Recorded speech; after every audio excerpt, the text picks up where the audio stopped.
Oh, man. People refer to Hell Week, and honestly, Hell Week never really got to me that much. But the combination of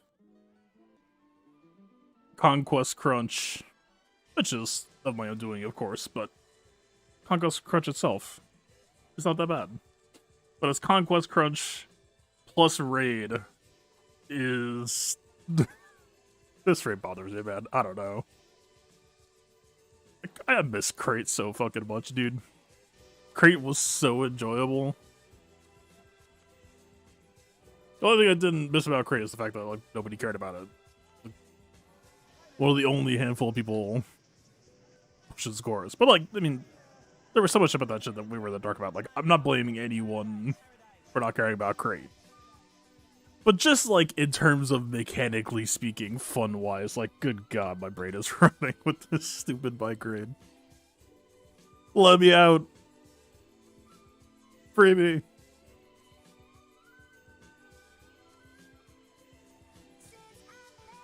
How are we looking here? Let me make sure I'm not in Conquest. I'm literally going to be having to run Conquest autos on the side here because the raid just ate so much time. Ugh.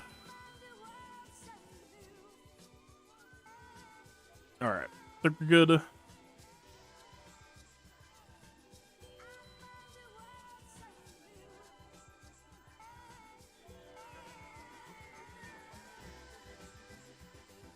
It's fine. Surely First Order will continue to win on auto with me not watching at all. Surely. Alright. What's up? I have no idea if I put it tends to attack anymore, but this is where things left off. It's on the menu for Bo today. I have no idea. Honestly, Bo's not on my brain that much right now. I mean, we have two teams that I would say are kind of like Bo's wheelhouse. I mean, we'll probably just end up doing Bo here, but like, this is a fast Tufu, so we just be eating Maul Blasts unprotected. Like, I guess we can, sure. But like, this team looks like very easy bounty hunter food, which again enters the question of like Bo's a new team that's infinitely more expensive than bounty hunters, and we see a team that just screams like easiest BH ban of my life. So I could force Bo here or whatever. If I wasn't on the plan that I was for this season, we could do Bo against this Rey. But to be completely honest with you, I'm way more excited in what we're going to do today instead. We could go one of two ways. We could go Bad Batch, or we could go Zori. I think I'm going to try Zori, because I see a Barris here, and I think I'm learning more about how to play this fight. I think it feels very cool. I guess the one thing I'm scared of is whatever Ben Solo could do to us at the start, but like, honestly, we get in the pocket here. It feels like we're off to the races, and I think this just feels like a very fun counter. I just want to run this more. I just want to play this.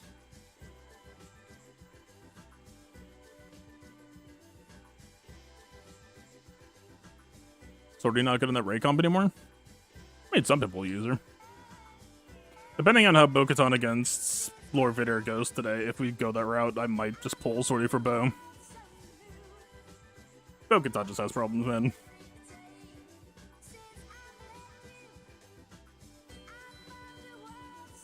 Bokatan is the peak of like, oh, well, if I just don't get cooldown increased on the wrong person and fraction on the wrong person, then killed on the wrong person, at least in GA, so we have the R5, right? But like, there's like 4 RNG hoops you have to jump through to have like a good experience. And even then, it's not pleasant. Anyway, 60% health of the Kron, just trying to survive the rails. L3 is going to be pre-taunting.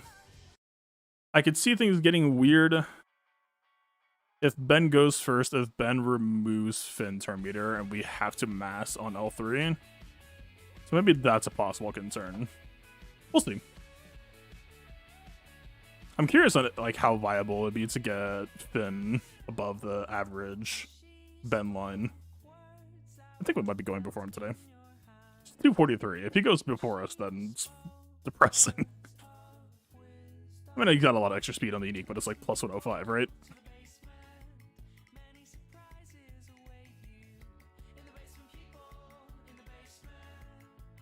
Does this really work? I gotta try it more in GAC, but in TW, yes.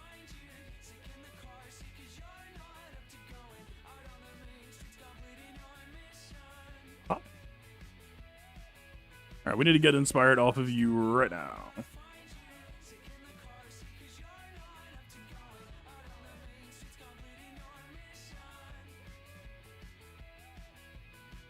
All right, we got it off. Hopefully not too much mastery on her. Next up, I need to melt you. There's lock. Determinator is fine. Let's push some more here.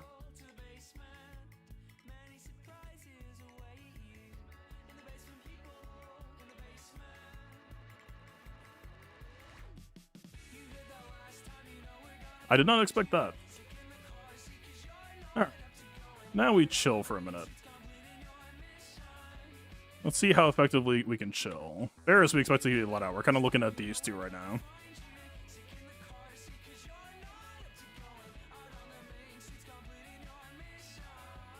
Whereas Omicron is kind of working against us here. We're getting more Terminator than usual. Also, these counterattacks are kind of working against us. We need to be careful. Waiting for them to get out of lock.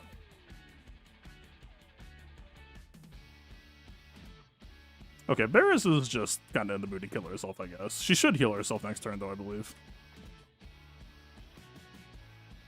Okay, we need to use more buttons. Less crits. Okay, she's done.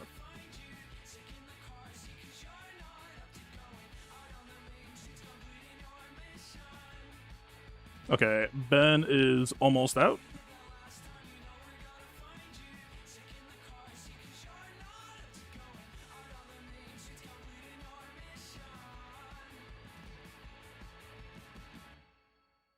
The moment that she gets locked, we're put on a timer.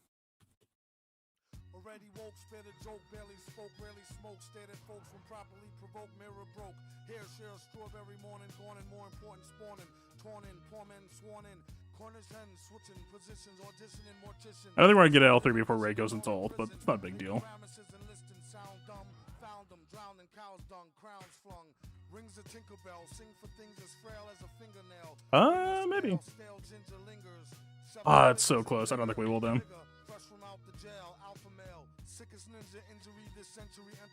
Okay, we really need to get a dispel.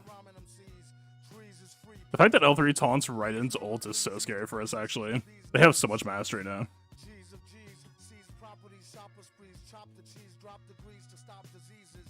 The L3 is kind of annoying or problematic for us. Okay, I'm actually just gonna cycle our turns for a minute. Just so we can get Zori off a heal block.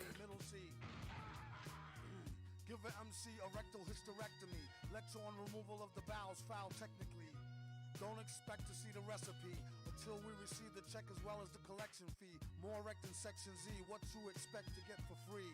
Alright, she's healable. The key, plucked it off the mayor, chucked it in the old tar pit off La Brea, player. They say he's gone too far. Duma catch him after Duma on cue. Alright, that's probably close enough. We just want to make sure she's full health. Back over, let her out.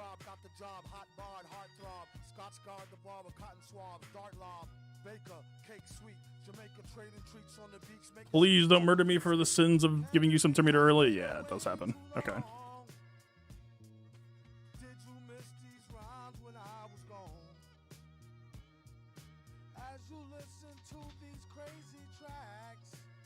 Man, it's actually harder with Rose Omicron, I think. She's getting so much extra ult damage than without. Like, this would actually be easier without Rose Omicron.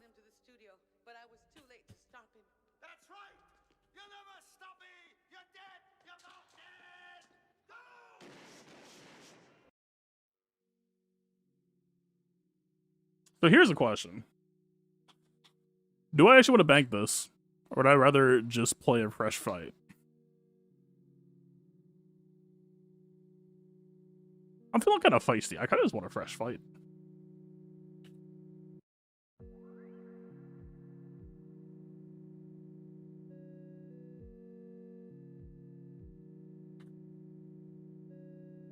I'm doing what I want to do. Let's do it. we can see the alternate timelines.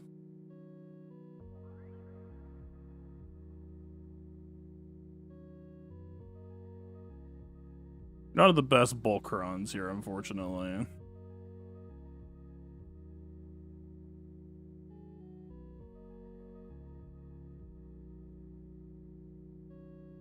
Is something really wrong with you? Hey, man.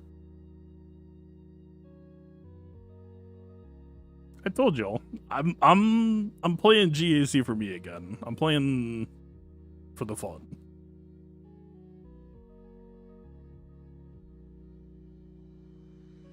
Like, how much are we really gonna regret not having light side buffs?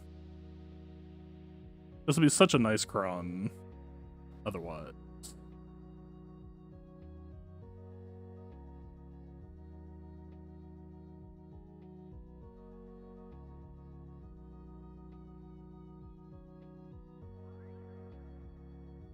Usually we use this one on Jedi.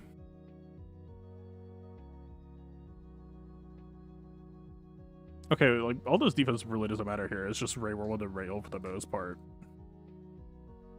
Is this legitimately our only options for light side buffs, though? It's kind of depressing if yes.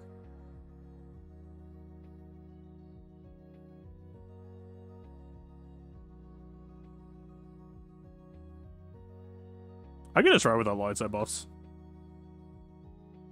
I mean, it's what? It's a bunch of defense for rebels, but it's literally just effective bulk versus light side buffs. Yeah, I don't think that's correct. I think we just run this. Less than ideal cron, but it's fun.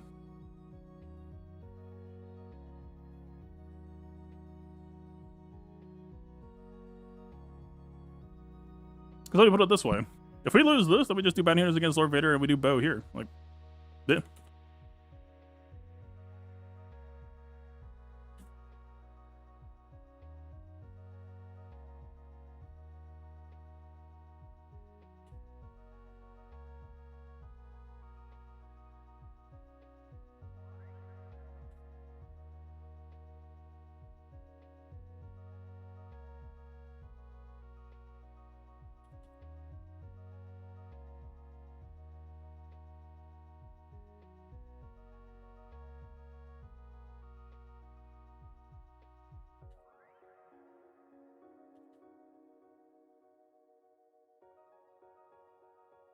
I need to get that mastery off.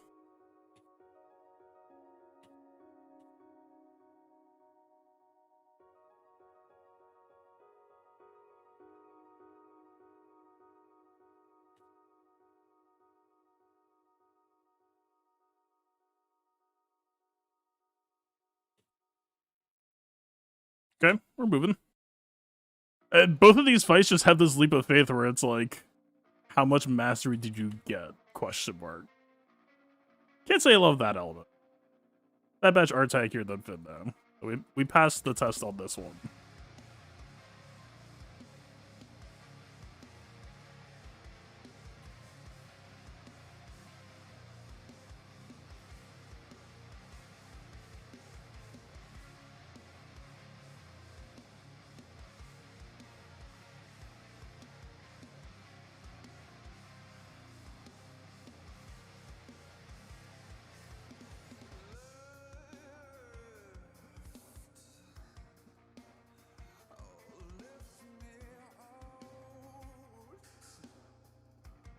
Yeah, it's a little bit unfortunate.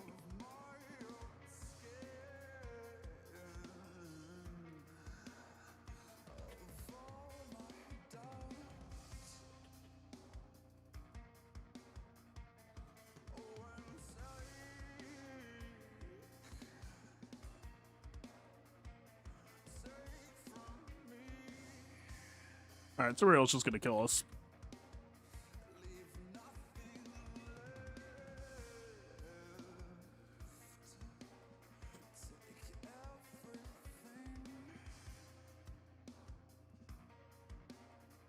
See, the Rose Omicron thing I can't do anything about. This. I'm actually not entirely sure where the Whirlwinds came from. I feel like we had them all below, or was it just L3 healing up? I guess Barris and L3 self-cleanse means that it's harder to keep heal block on L3.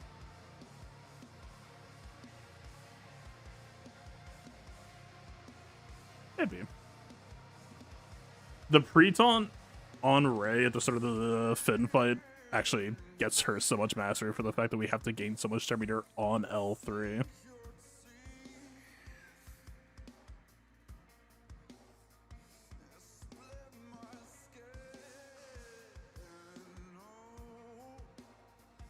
I guess I need to ask myself what happens if I back out Dubo.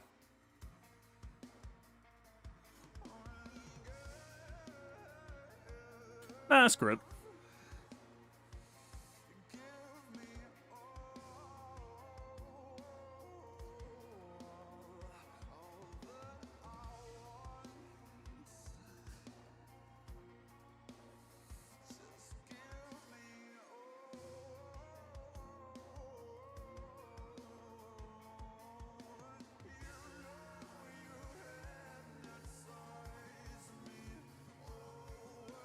Really wish I had better Y-side crons here. You just spend more money on set 11, bro.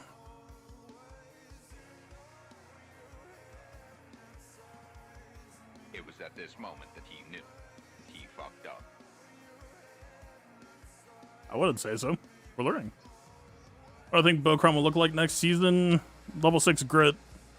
Level 9, either Mandalore effect or return to Bam Super Birds, probably. Maybe both. Maybe they give Mandalorians the PvE buff that they've had that kind of wish Bo got instead of stacking health.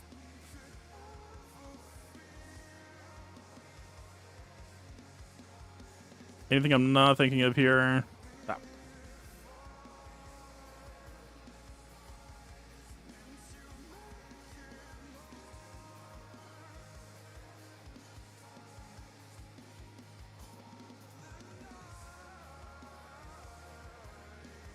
Hello.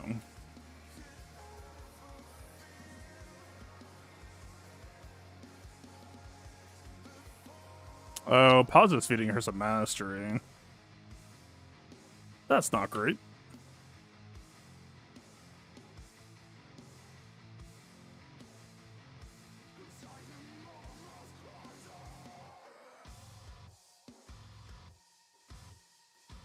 Eh.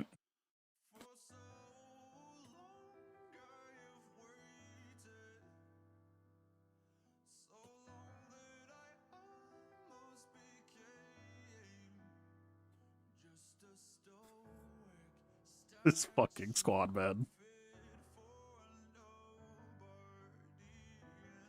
Boy, I'm glad that we have a worse tank than if we just use Maul lead with the same. Just replace Bokatan Mandalore with Maul, and this is literally a better fight.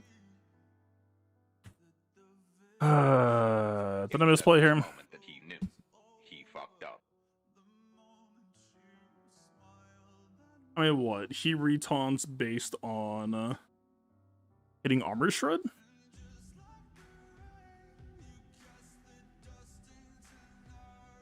I feel like I saw him having Mace taunt ahead of time.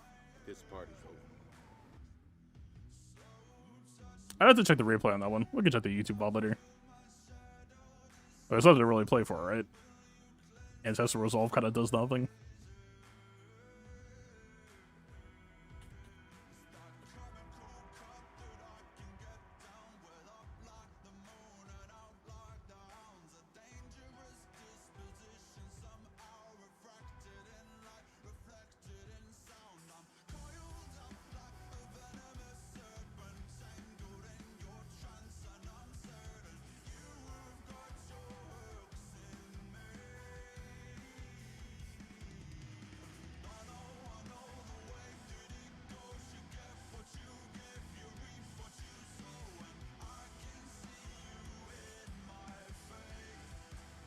Okay, we do that.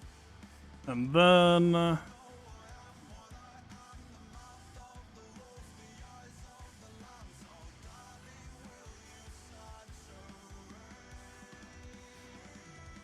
wow, I'm kind of fucking shocked that Lifeblood went on L3 instead of Barris.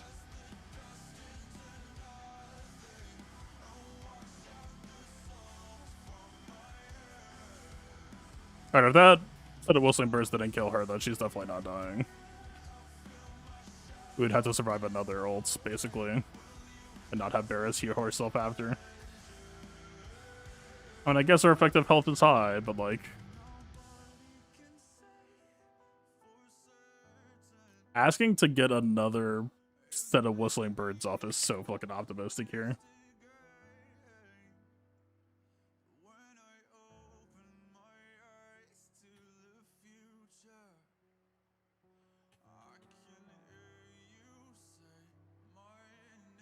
Oh, that fast tracked birds for us.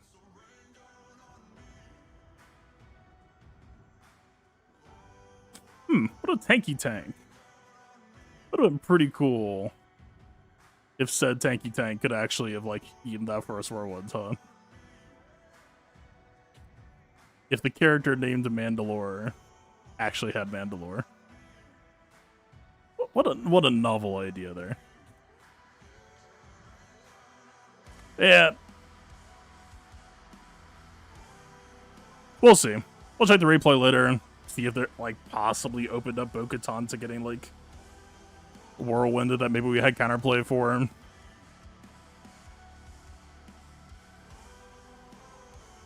When I bitch about this team, I hope you at least have a more clear idea of where I'm coming from when you see teams like Bad Batch and Zori have better protection for their squad than the fucking premium new Epic Confrontation unit. Literally worse than the Dark Side Mandalorian we've had for a couple years now. What a joy. I literally gave Bokatan too much credit here. I was like, oh, she's got... I gave her triple Omicron. She's got this in the bag. You never trust Bo. That's the takeaway.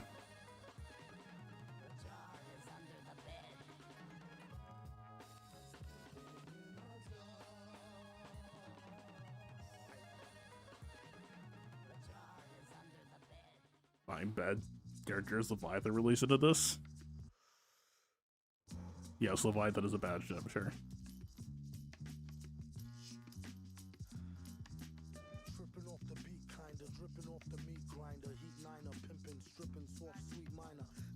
I'm gonna go and shock here.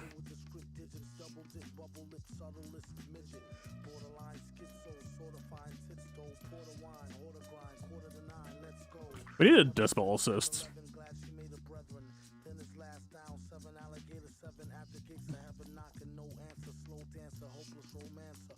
Oh, isn't bad there, just better teams? It's a problem when she's printed with lacking so many tools that you're just left scratching your head, though. It's a 2018 team with a bunch of true damage if you set up the combo set up on top. And you can stack some health and defense with zero other debuff protection if that is all that a matchup asks of you. It's so close to being a cool team. Just like, we've had this conversation a bunch of times now. If it was just a boring team, I wouldn't care nearly as much. If it was just a boring team, whatever. Boring teams happen. Don't bitch about those. It irks me because this team is so close to being cool. It just ignores like 3 or 4 years of meta progression.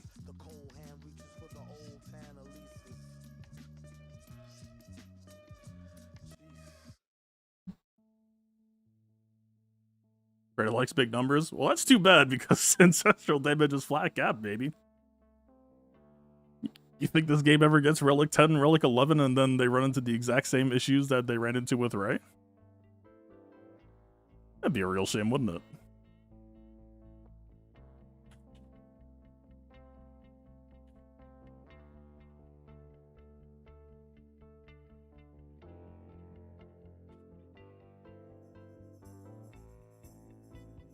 Wow, I didn't actually get a Whirlwind off on that, huh?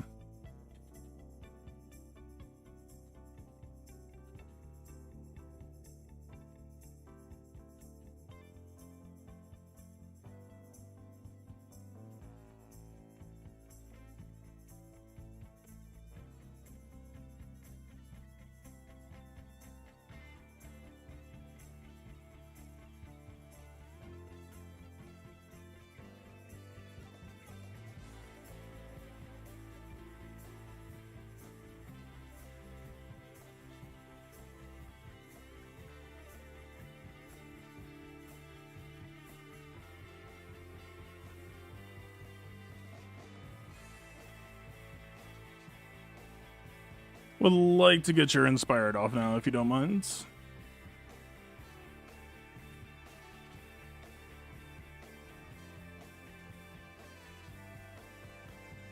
That's unpleasant.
So Julie's just dead here, huh?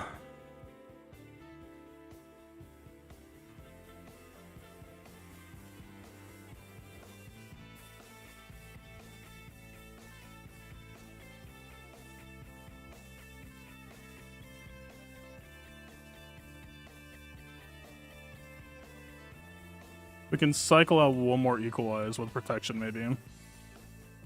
Oh, no, he might be okay.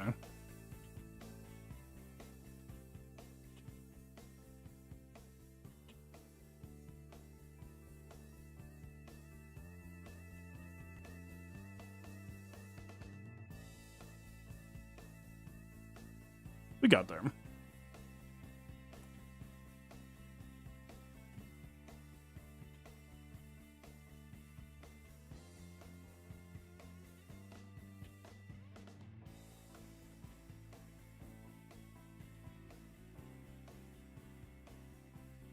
R.I.P. to Hermit Dim. I think my Hermit is still Relic 5. Like, I've actually been thinking about this recently. Not, like, specific to all the pacifists, but it's just been a growing trend. Where... I think I actually kind of want to watch all of my side units die to War 1 AoE damage. I think I give her too much, mastery.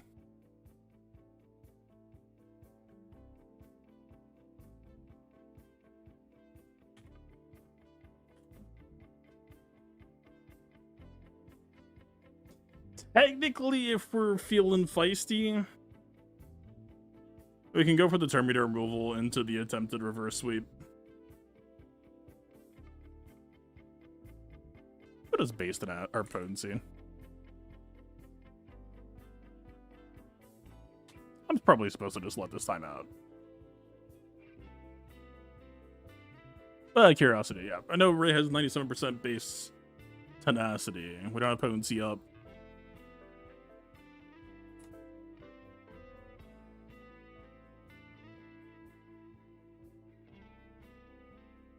Yuda.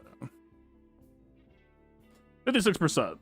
So, assuming neutral mods for either side, it would have been like a 60% chance that we could have gotten the one shot. Okay. I can't take killer right there, because if JML took an next turn, then Ben Solo would have immediately revived and we would have gotten locked in Rey ult and died anyway. Few fairer times. Yeah, I think so.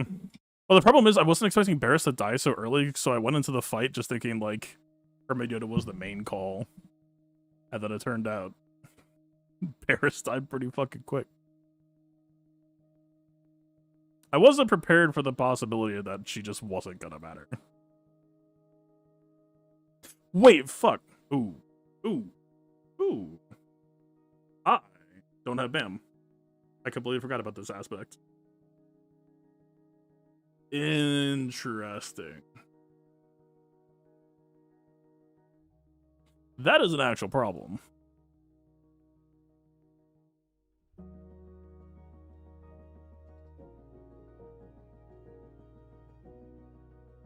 Definitely what would have been a softball is actually kind of terrifying here. Okay, let's fight gas first, I think. Like, we can possibly just force Afro here instead. At this moment that he knew he fucked up.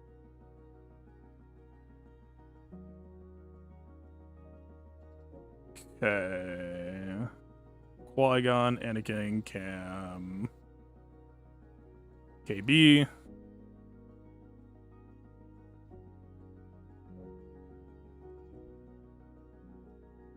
Can't bind without Bam, still beat Lord Vader. So I treat it as the rock, paper, scissors of if they go high, you go low, and if they go low, you go high. So I use Zam against Lord Vader a pretty fair amount, but I do not use Zam against an Ufu, because an Ufu means they're going to go faster, means they're going to outpace you, means that they're going to maul blast whoever they want. We could still just jam Bounty Hunters if we wanted to just YOLO it, but we're very much in that type of situation of like, well, we're just not in control.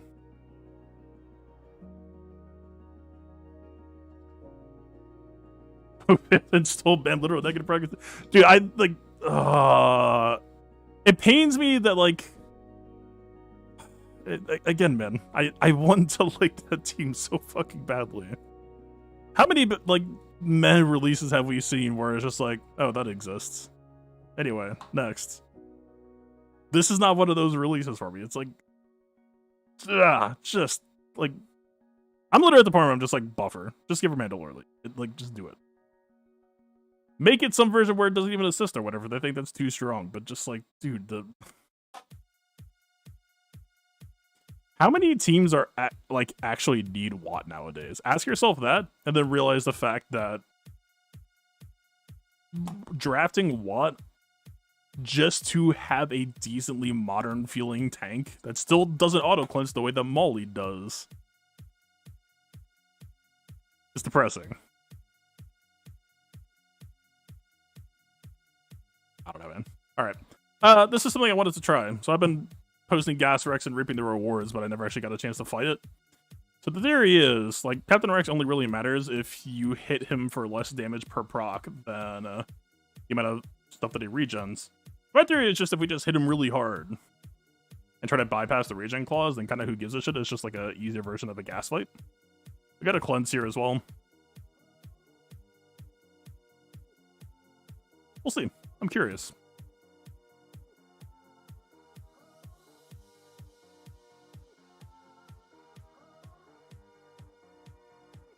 Visible sadness.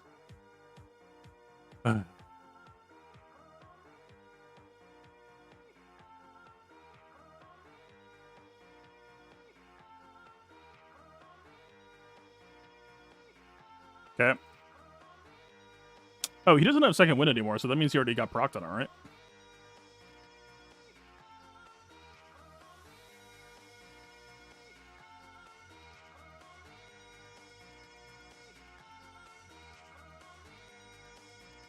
Wait, oh, Gas is encountering because of Captain Rex. Interesting.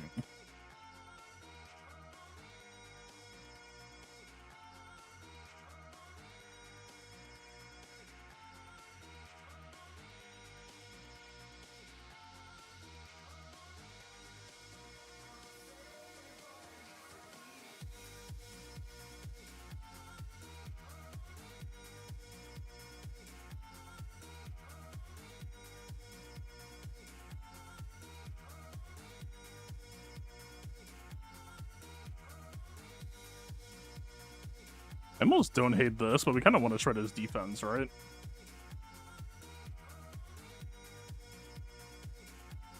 Not shred his defense, but just stop him taunting so he loses it.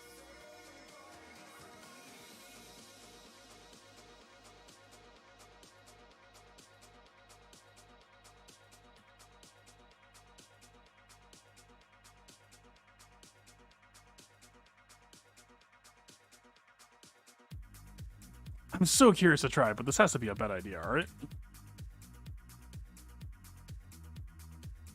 Yeah, non-pissed off or non-Qui-Gon Anakin just doesn't hit hard enough.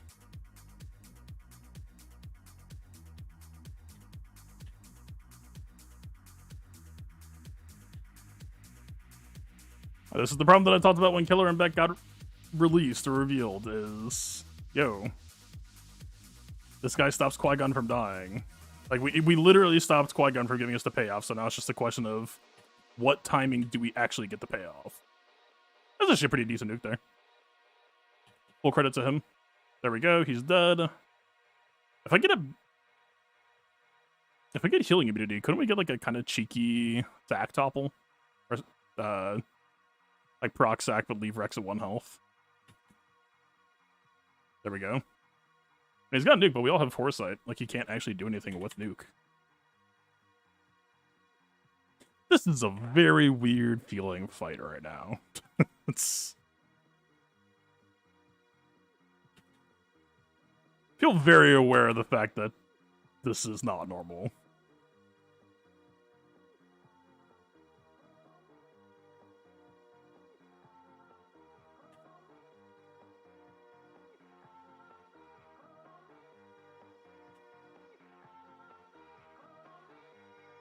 Meanwhile, Gas just gets instantly toppled. Nothing to see here, totally normal, standard gameplay.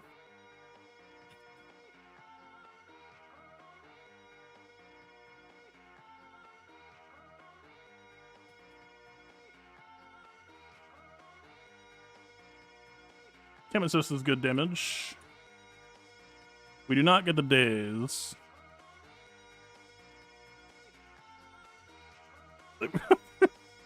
I don't know what's happening, man. Sure. 62 banners against Gasrux.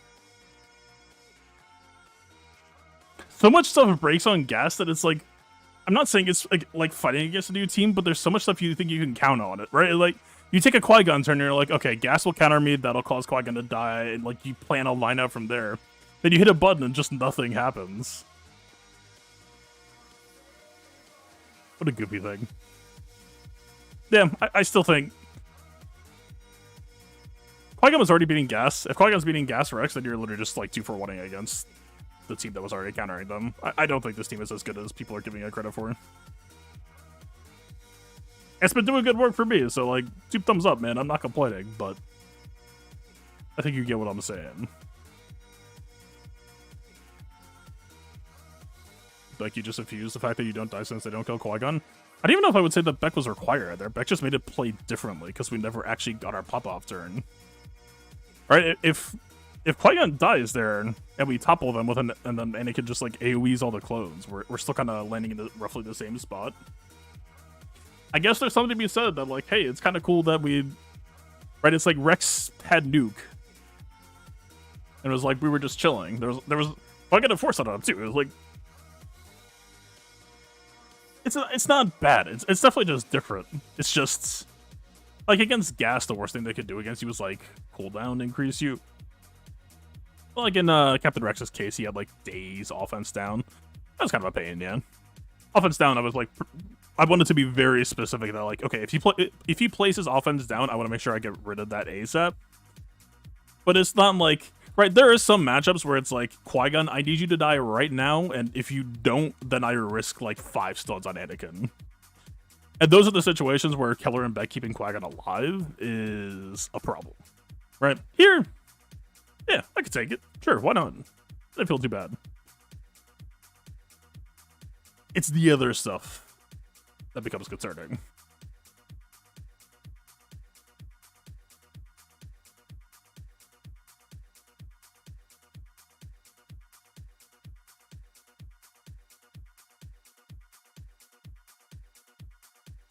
Okay, if I'm peering into the future, I guess my number one question right now should be, if I end up using Afra on LV, what do I actually use against Zori here? I think Nisus can take them, but I'm pretty sure that's not a guaranteed fight. I'm pretty sure they can absolutely just mow down Marin and Daka.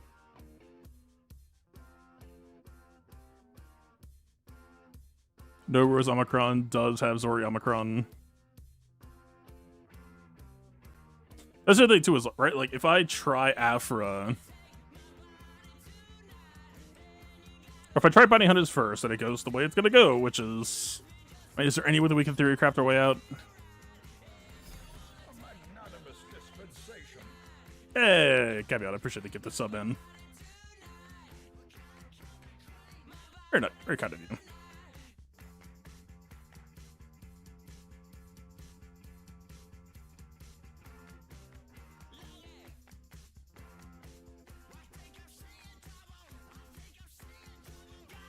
Is this not just the Bokatan problem? Can't I just, like, apply a similar copium that I had for her over here? Why am I not allowed to do this?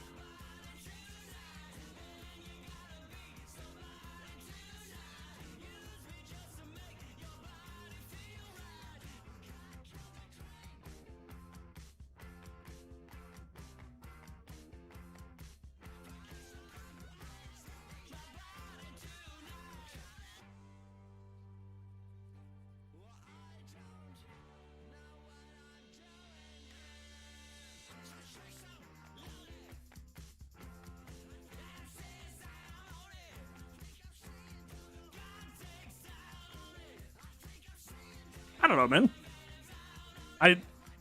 What's the worst possible case here?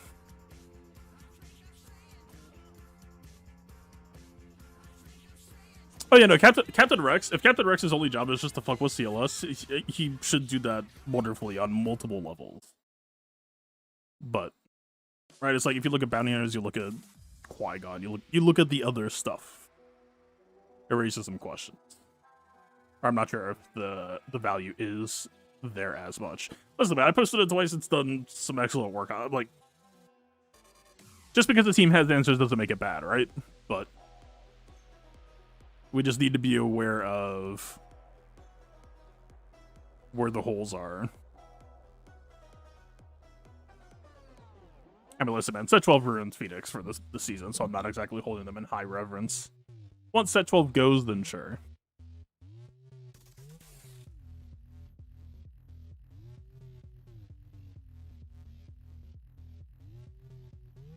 So I guess the number one threat here is someone dying before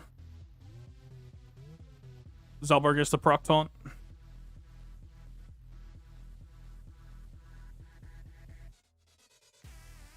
It's for each other ally present, not just bounty hunter ally.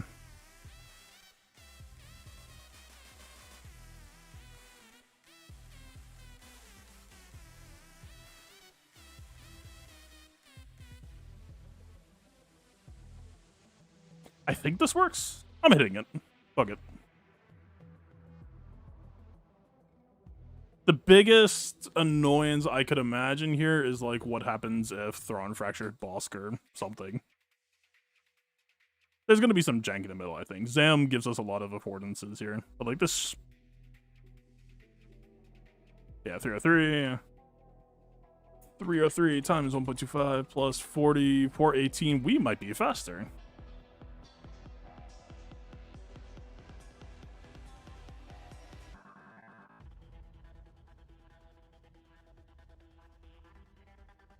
Oh god, I haven't done this math in a minute. Isn't it like 352 times 1.2 times 0.2, 84?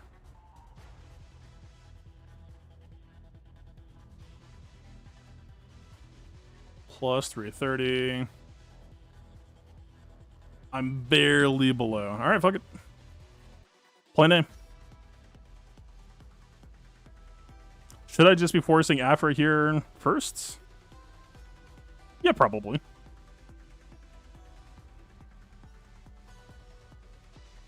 Let's do it, man.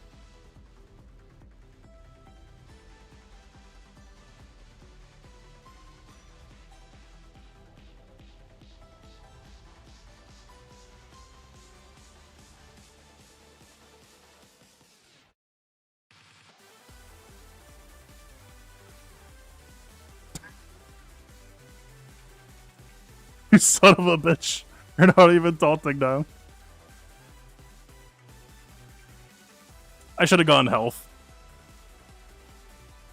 Right? And, like, this is the trade-off, is amount of health that you take increases your chances of getting a, well, technically a BAM proc, but in this case, a Zalbar proc is a BAM proc. Alright, this music feels way less exciting now. Alright, you... Then I go over here, grab some turn meter, play for nuke.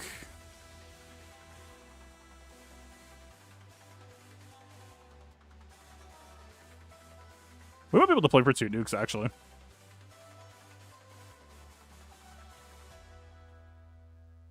Play for more assists. We're at 5. Sure. I feel like he's probably gonna get to ult before we get to second nuke, but we'll see. More. I need to. I guess I both debuffed. It doesn't matter. Oh hi.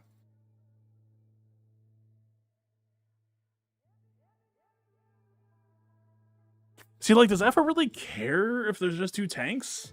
The worst thing that can happen to us is like a fracture, right? Royal Guard looks tantalizing, but like, I don't know, man. I think Thrawn is the responsible play.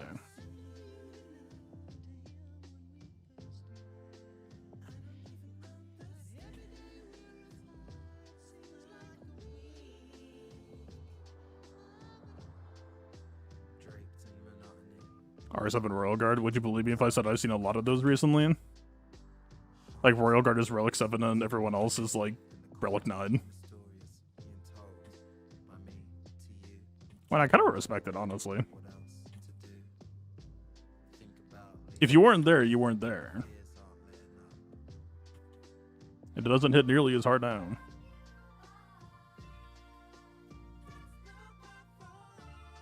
Are we just like getting 4 nukes off?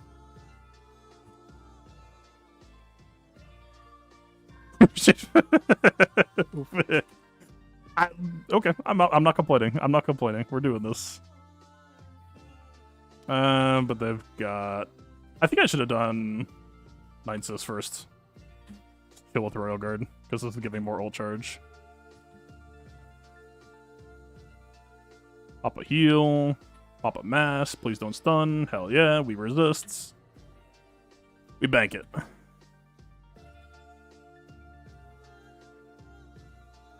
Cleanup could be worse.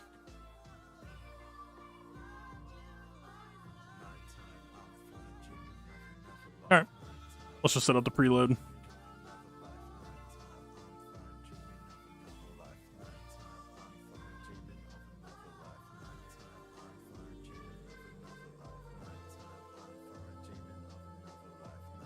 Good enough. Stuff is always hilarious. Wasn't really what I had in mind, to be honest.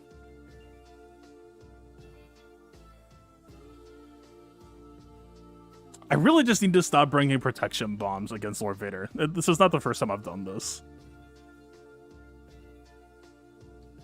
Right, like, you're like, I'm heading to dot land. I need to stack as much protection as possible.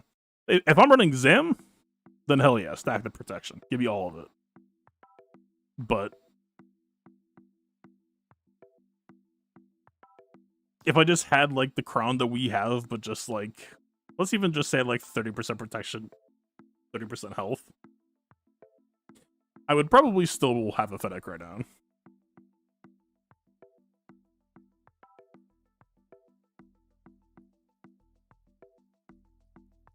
The hell is this?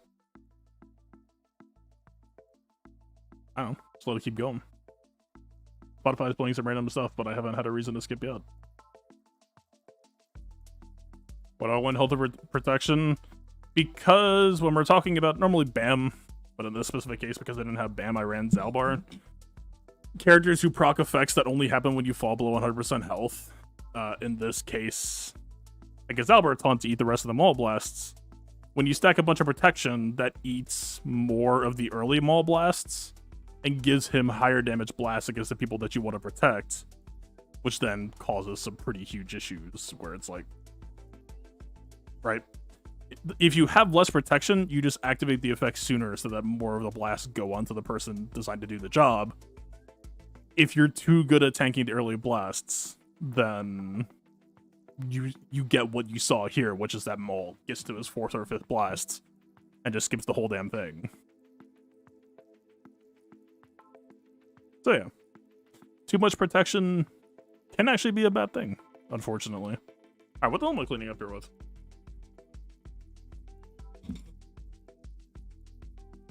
I mean, it's 2 teams that both kind of want to be. We could try Trench against Rey. It's about 3 battles now, so we have not much to lose by trying it there. You always take heavy protection up, Krun? I mean, you saw what can happen, right?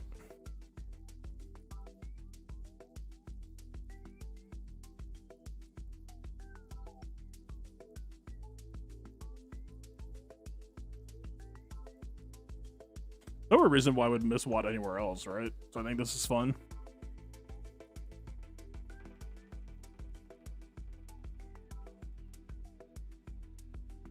Ah, dude, this is so annoying. I mean, we could just do plain Geos against Rey and Droideka here, I think. And then Grievous against Qui-Gon. We're using literally every sep today, huh?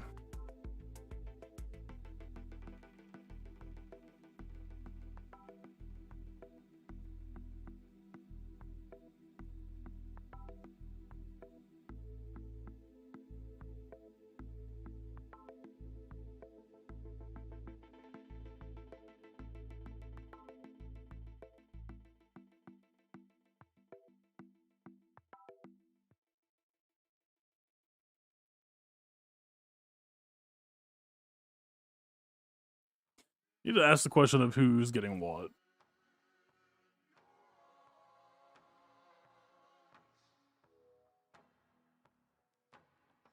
But wait, no, but this is Trench against Rey. If we're doing Geos against Lord Vader, then it would need Droideka. Ah, fuck, man. There literally aren't enough steps to go around for what I need to do here. So who's the odd man out here? It's Sunfac, right?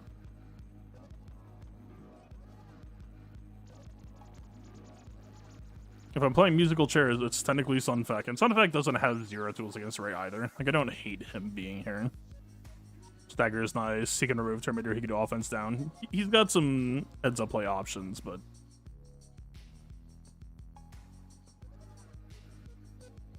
we'll see.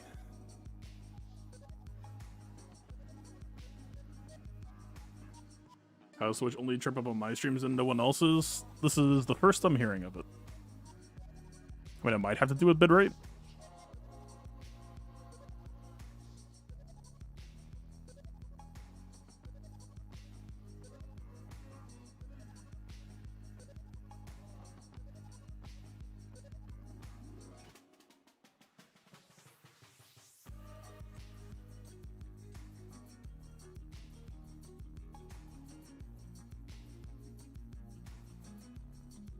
What do I actually want here?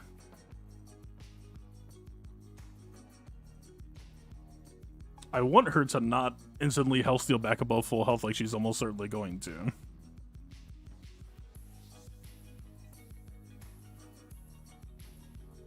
We don't want to tank tech because we want to leave up on the opportunity that she just like tries basic on Django and gets nothing.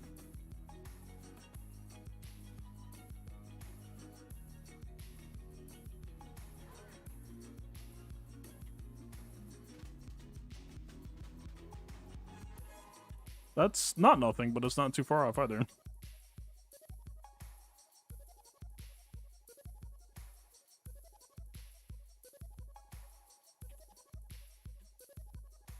If only I could stun lock you. Now she's over. Shock anti-heal. Dude, she cleanses herself on basic. Come on.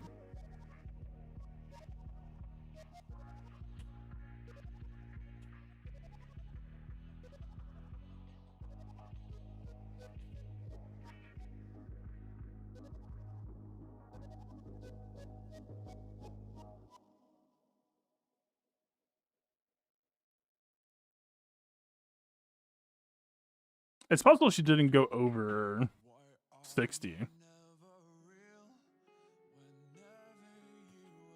Okay, maybe. But probably not, but maybe.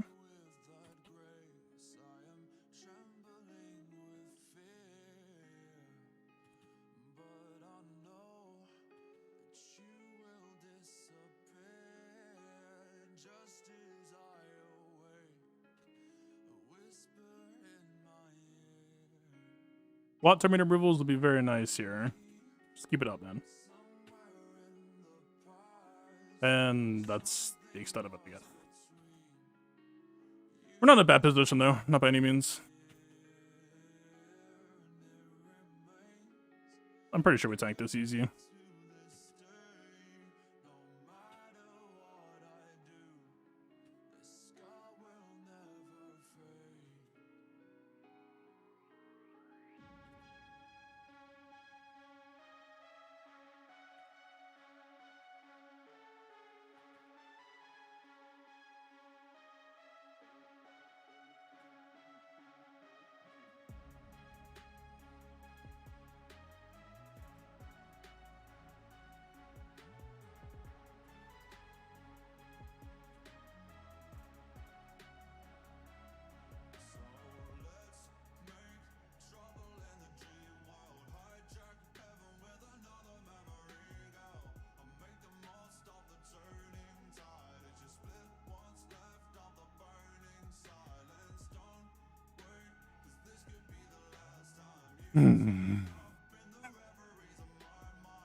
What a quality team.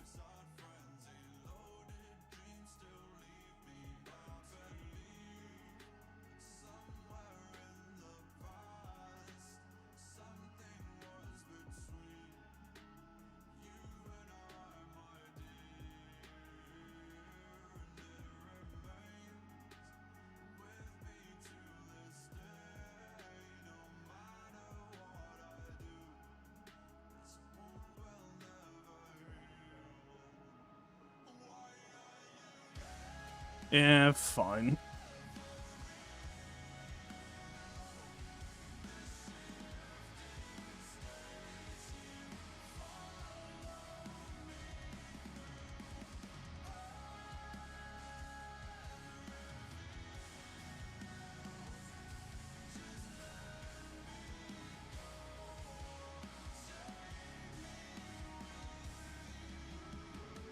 Like, that was way closer than it should have been. Listen, you can't expect Trench to be able to defeat 60% health steal, okay? I mean, honestly, there's a non-zero chance that actually would have been better. Well, no, we wouldn't have Fifth Body to eat Rey ult, but bringing Sunfac meant that Django couldn't eat Warwoods either.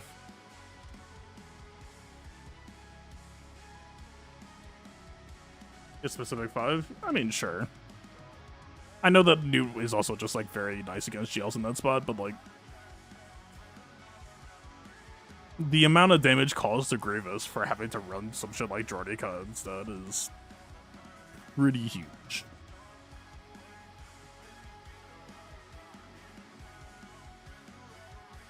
Like, yeah, if we had Newt Extortion on Rey into Masses, the Rey probably dies all 5 alive.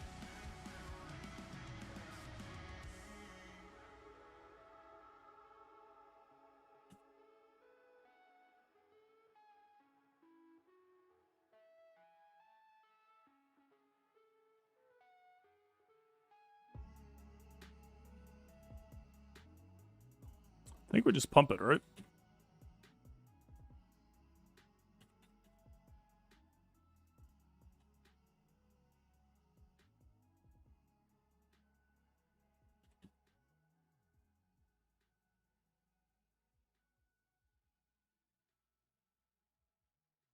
Jordica assist waiting room. Jordica assist waiting room. Didn't come.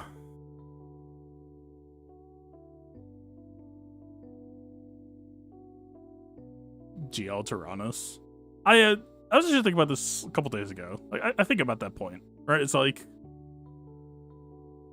it's been so long since Separatist got touched, and I'm not counting Trench because Trench was a weird thing where they just tried to hit on the Seps that didn't really get much, but like Grievous and Geos. Well, I guess TW Omicron, sure, but like.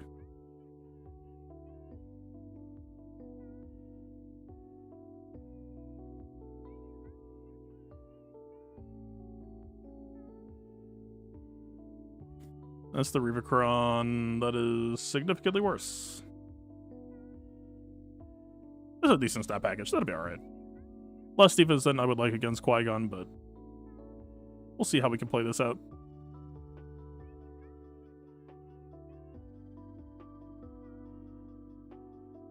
You really want Kalani to come out? You don't gotta tell me. I'm with you. What's the thing they always say? Given a long enough period of time, anything is possible.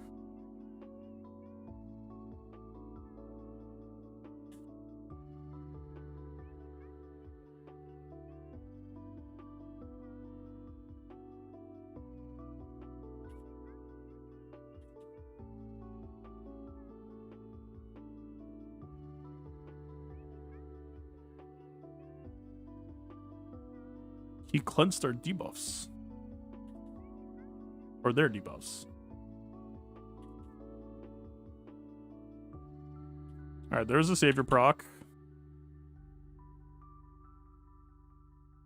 I have not been counting Anakin's cooldowns that closely to know what he's on, so we need to be careful. We need to just not touch Qui-Gon until we see Anakin do his thing. Better we could just fish for a stun here.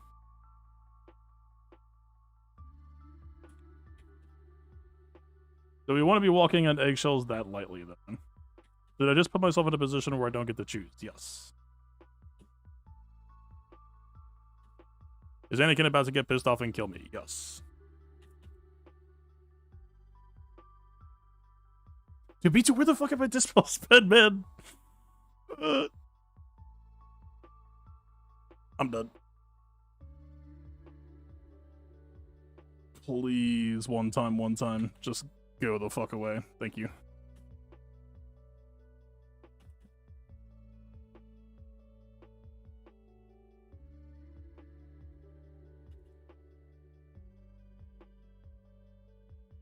I gotta say, I'm a little bit surprised that KB counters here aren't popping us for more.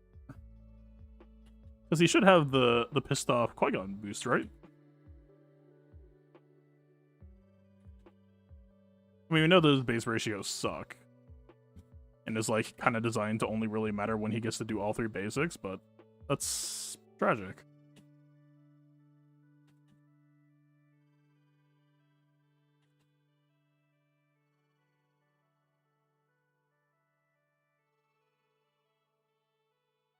Because his base protection or his base health pool is non-existent, right? I was not expecting Newt basic to one-shot a man. That was a sensation I didn't know possible.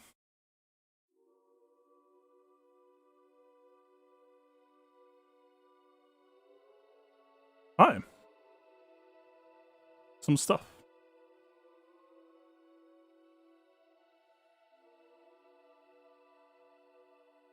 I'm beginning to understand why they might be having some issues on my defense.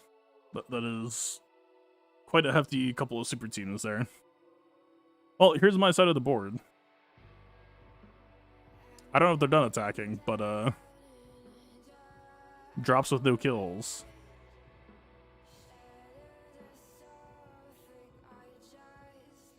Maybe it was more designed to be anti-Bad Batch. It is. But again, like, when we're in this weird situation where, like, a team isn't really being demanded elsewhere, so teching against only one thing doesn't really provide anything. I mean, I guess what? Actually, you could say this season Starkiller gets posted down, kinda eats Grievous.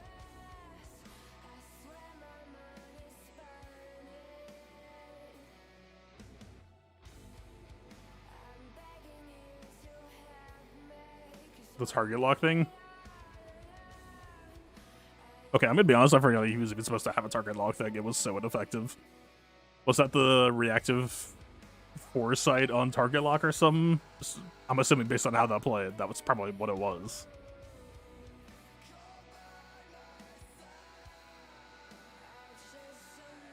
Reactive 10% Terminator? I did not feel it being present there, is what I'll say. That's a little bit unfortunate.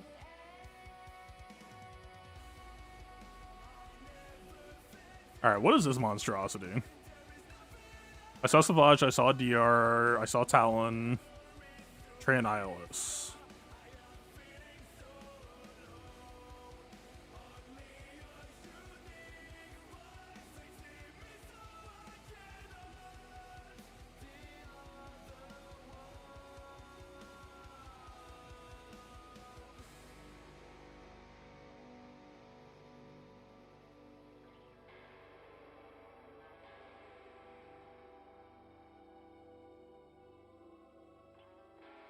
I mean, let's start off with this conversation. Night Sisters, probably not here. Probably not here. Maybe here? Well. It's a lot of healing from Savage, though. Don't love the DR fear on Night Sisters either.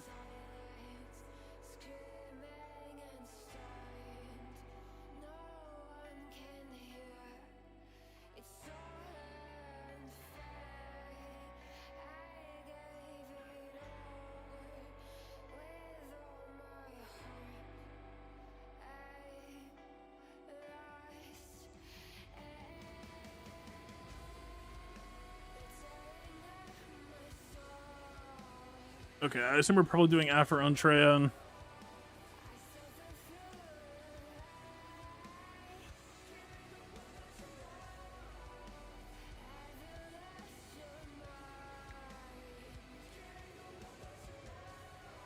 What about Reva?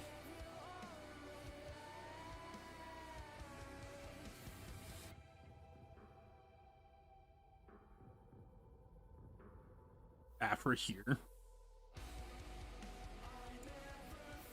We need to be very careful that we don't box ourselves in on Zori, is the problem. Alright, Nisus just can't really go against either of those comps, I'd imagine. The Treya thing is a maybe, but we would have to be worried about Nihilus having instant annihilate that entire time. That sounds miserable. So, like, I should probably just try Nisus this year.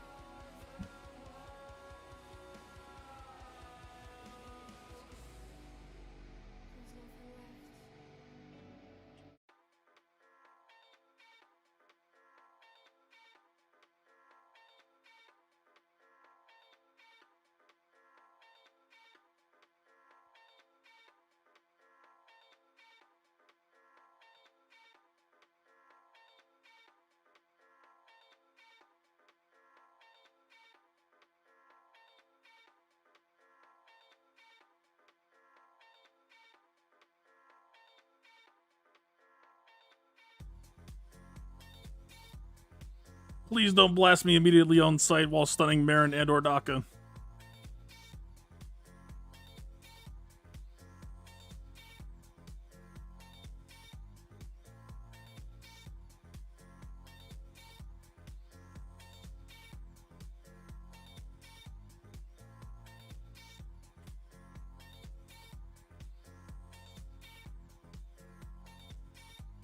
Don't love that. Love that even less. Did I just like get a Asajj turn? No? Okay. Sorry for asking.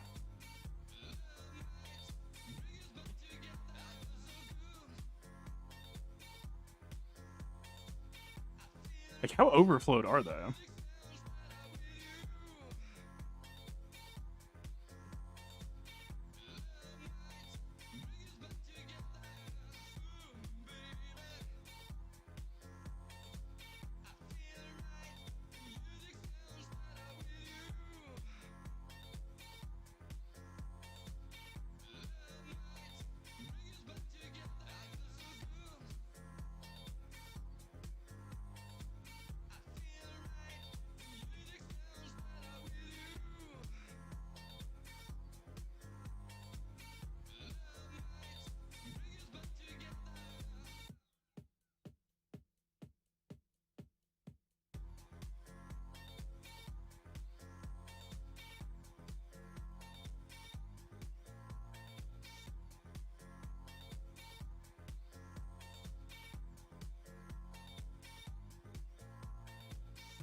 Least risky Nisus their line.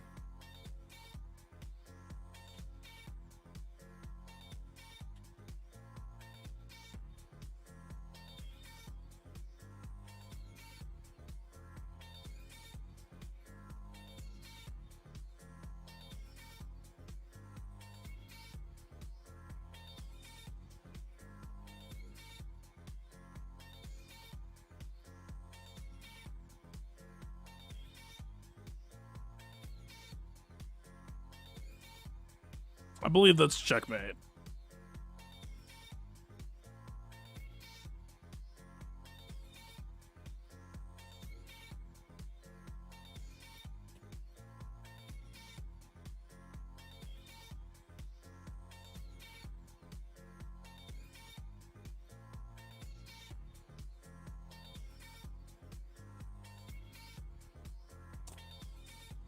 I feel like they overflowed me in a couple of spots that feel like I shouldn't have been overflowed.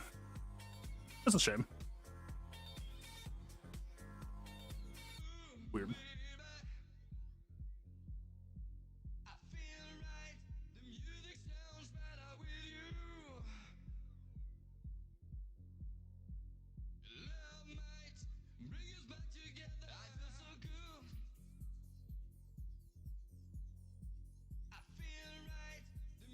Is the Mandalorian tank bottle not including Gar shards? Because Gar Sax is not a tank.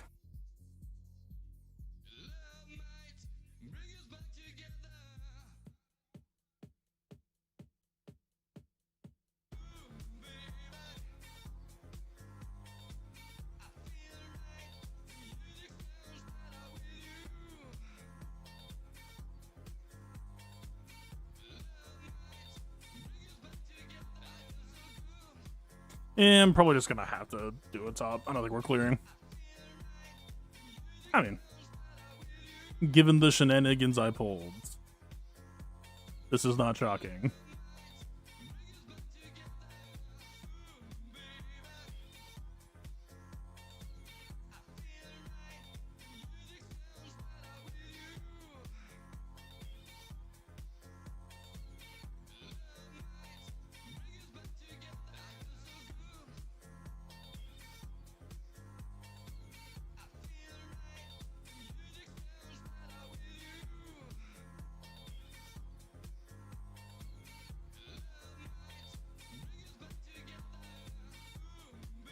Yeah, probably, right?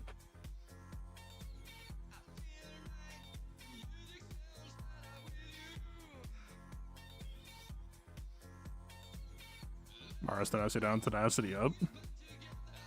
GK taking turns against you that often? I feel like you shouldn't really get to play the video game.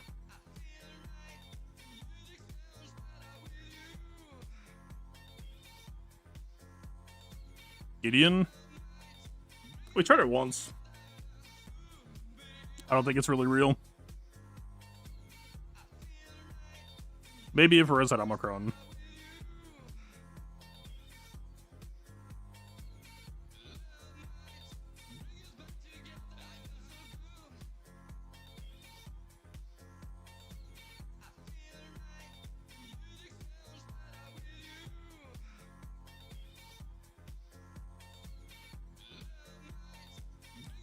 Cal. I mean, they touch you exactly once and they will just fucking mow you. Jedi are not safe.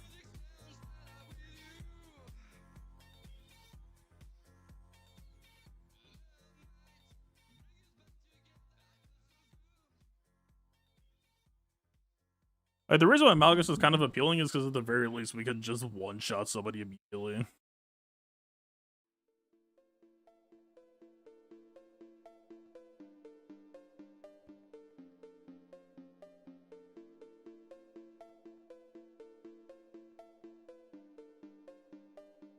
Like, I don't think Moff Gideon's chances are that high if it's even, like, remotely plausible, but I would feel like they would have more of a shot at doing something than Cal would. I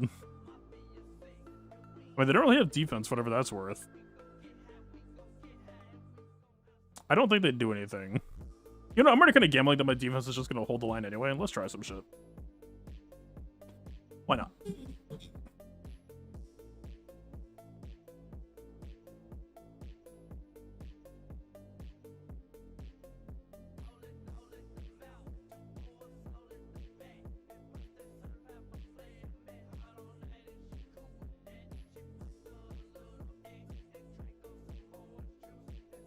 Is there any team I'm not thinking of for which I would regret spending this right now? Inquisitor's got theirs. The rest is okay.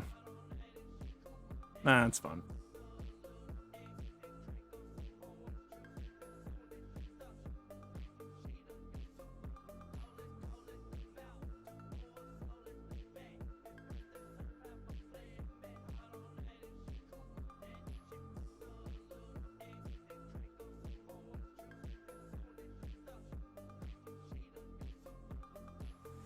Yeah, I mean, pretty much same as before.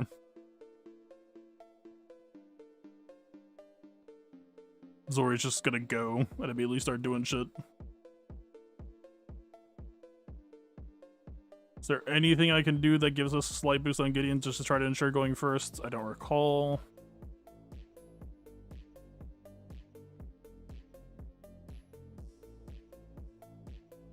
This is only speed down to target enemy.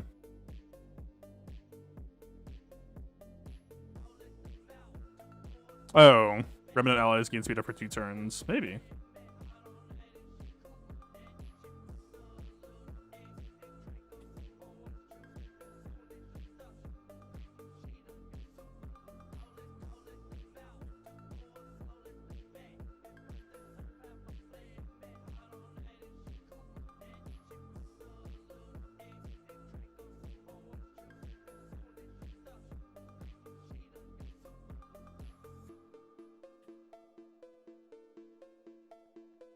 And this is the part where I lose the fight.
Where are the buttons? What buttons?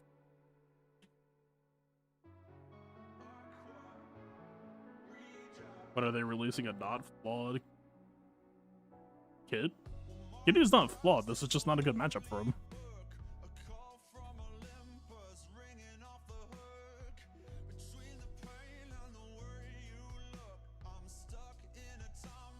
Kitty is a niche character. Maybe we've had this conversation already. Go watch that other conversation. Yeah, they don't have Rose Omicron. Alright. Well, I'm waiting. Surely the stamina will not be too low.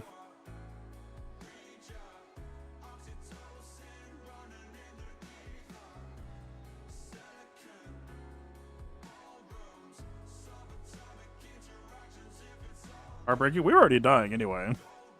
I just wanted to make sure that we kept the Rose skill.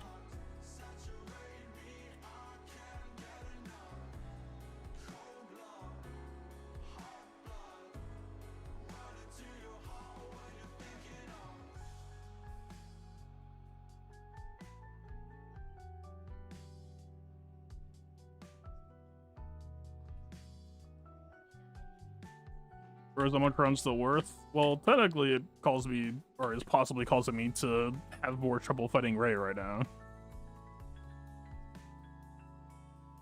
Like, it's not bad, but the answer is technically I'm not sure.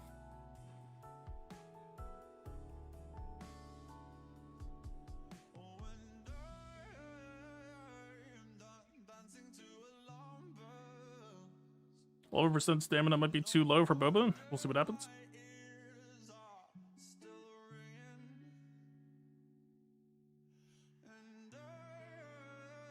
Let me try adjusting this real quick.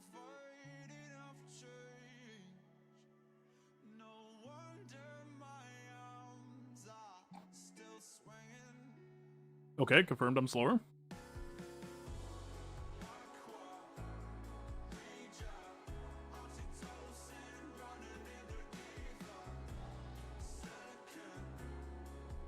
It might still be fine. Just goofy.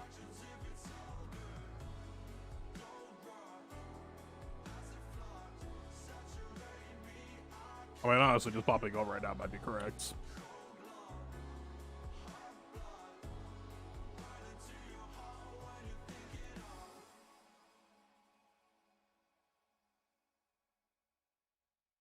Well, in other news,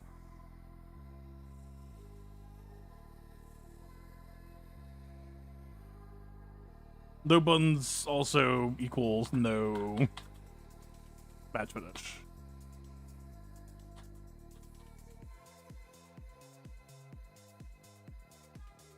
Alright, it's probably gotta be after him. Wait. She is dead. Okay, so we could actually go after Seth again, maybe. But what the hell kills a... Still probably pretty deadly Afro squad.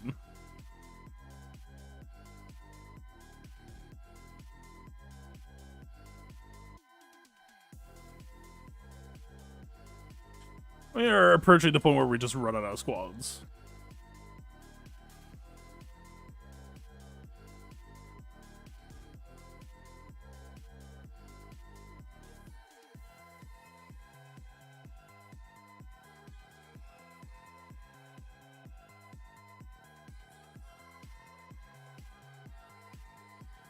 Did it turn into Wampa still beats this shit? Am I crazy on that? I feel like we totally did.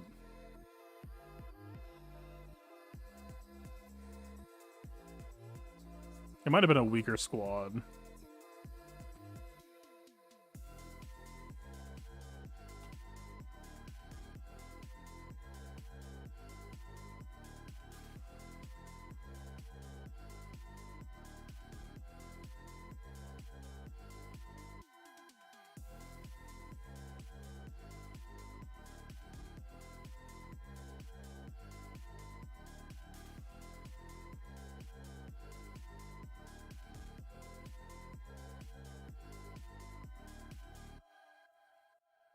Wampus 63%. Like we tried a 1-1. Let's throw some regen on resists.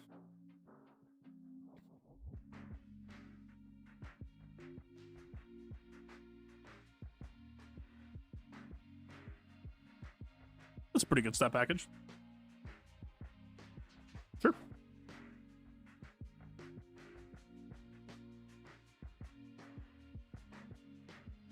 Would be nice if it worked.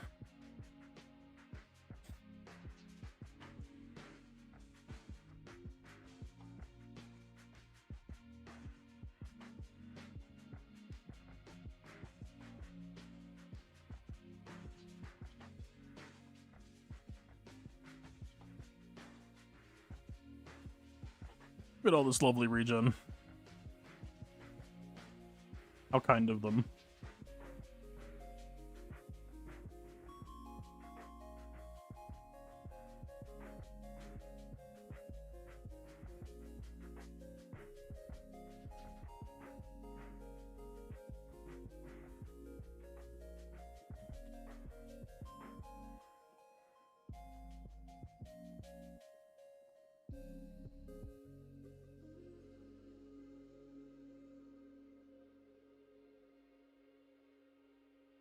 Not kind enough.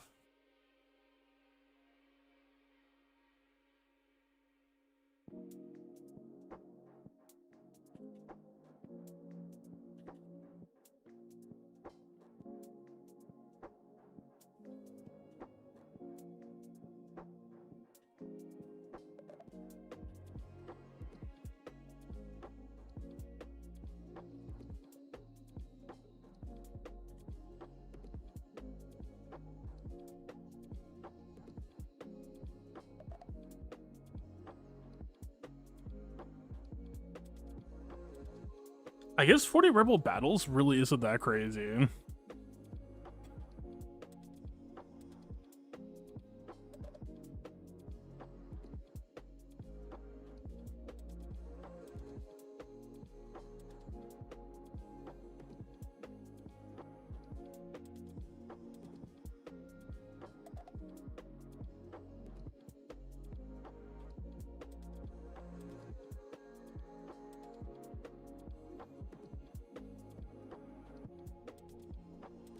I would assume Radis against Chirpa is also probably a no.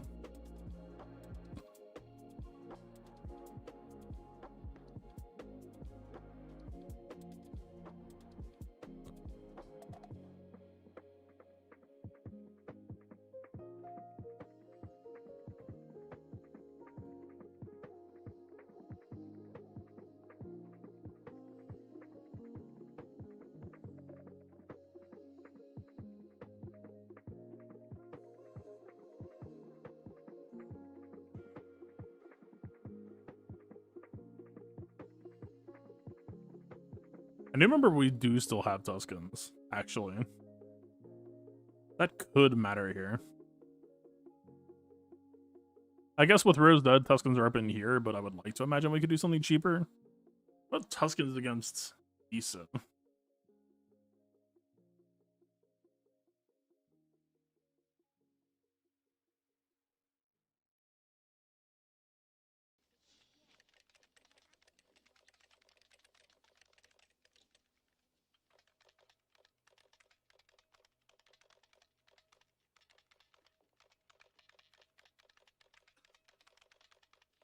What is this?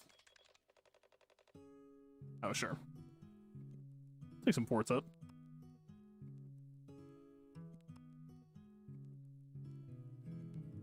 And Battle Data says Radis is actually at like 75-80%. That has to be without Chirp Omicron, right? I'd imagine.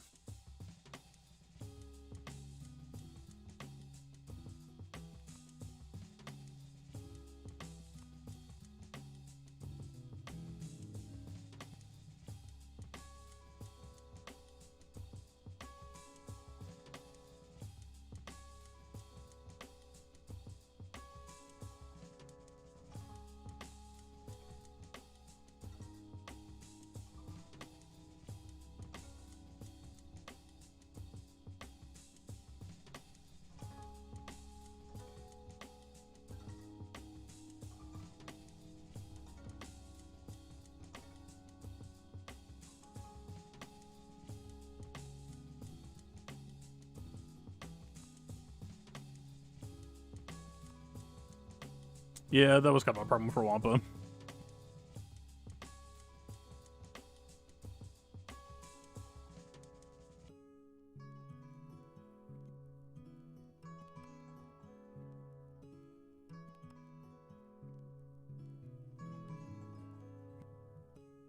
Oh, maybe let's try this.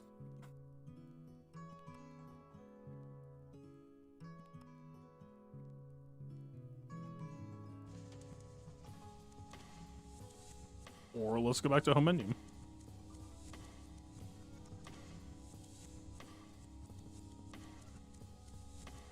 I'm so fucking Conquest, I just immediately open Conquest.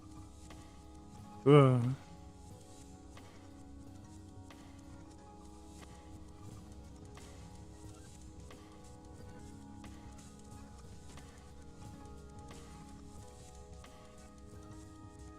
I'm trying so hard to do the Reva and Afra down south before I just have to do the inevitable up here. I would like to do the real fight south. I would like it very much. But at what cost?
We're already there, huh?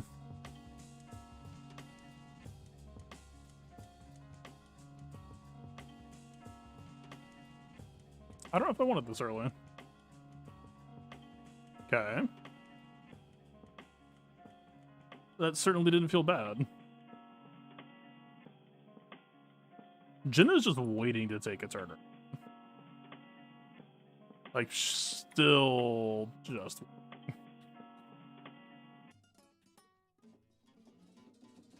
Thank you.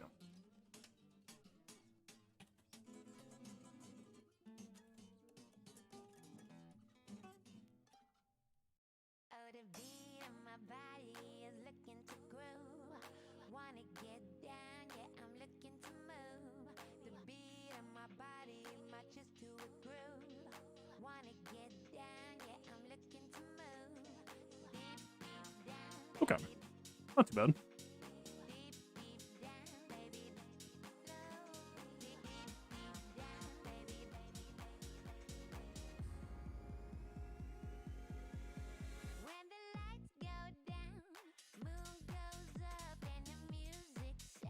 Yeah, you need to be commissions. Or actually spread that thin today.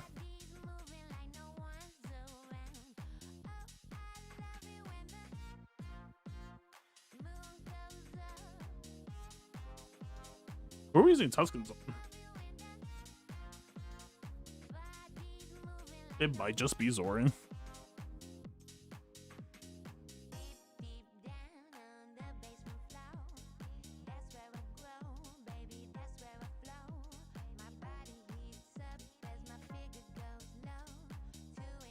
Maybe here, but like probably not.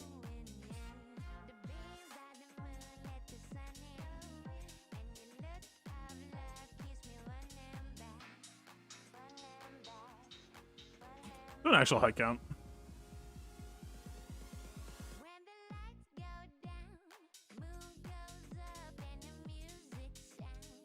The Cal, JKR, Afra, Riva.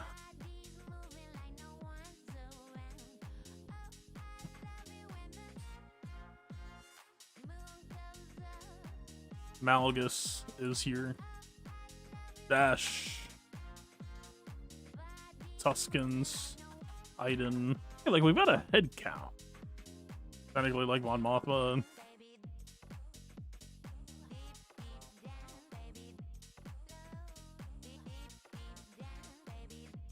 What about Iden? Iden against Saul. Kara is here, though. That seems like a bad idea.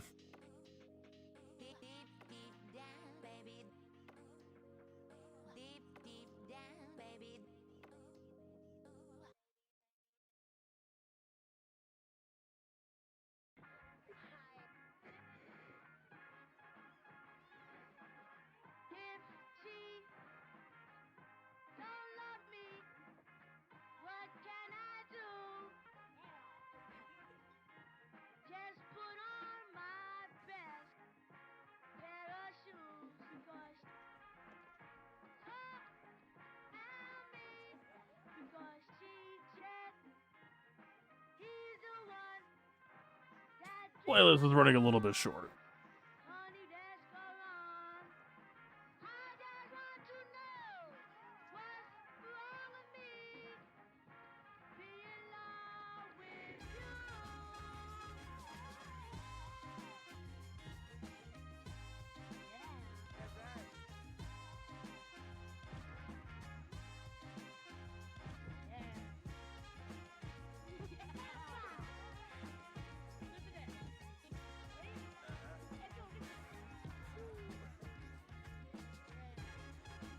The biggest problem here is we kind of need depth, too.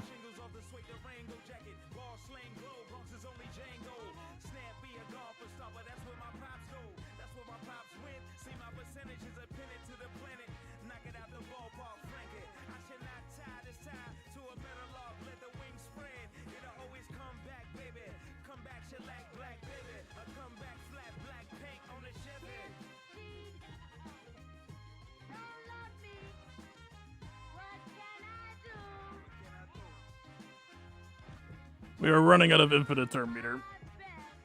Kara AoE wasn't too bad, but that's still more than I would like to be taking. We really just like Dispel here. I think it's going to be the biggest issue.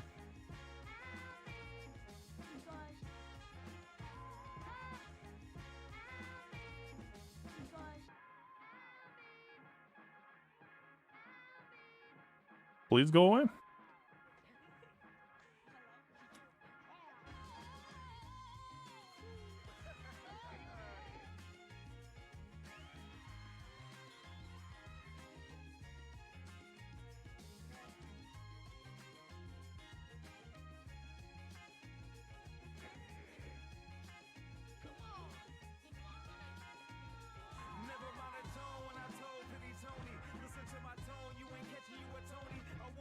Alright.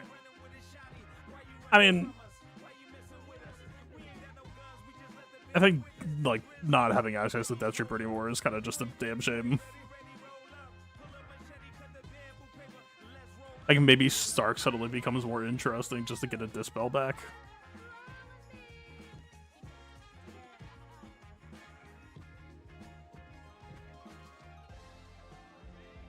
I would expect that Kara's just gonna stomach us for the most part.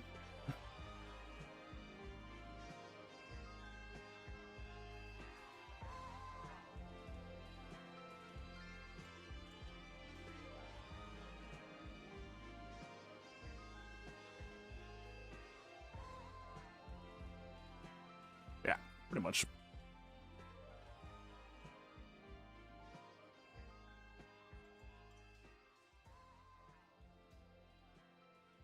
Oh, I just realized that the multi-stream is still broken. I was not seeing the YouTube side of things. Hello world over there. Man, I honestly might just rip out my stream setup and start from scratch so that I can get some features back. I was using automatic restreamer to both sites, but if it's not even like combining the chat for me, then this kind of just sucks. Alright, this playlists has cycled. Work in progress.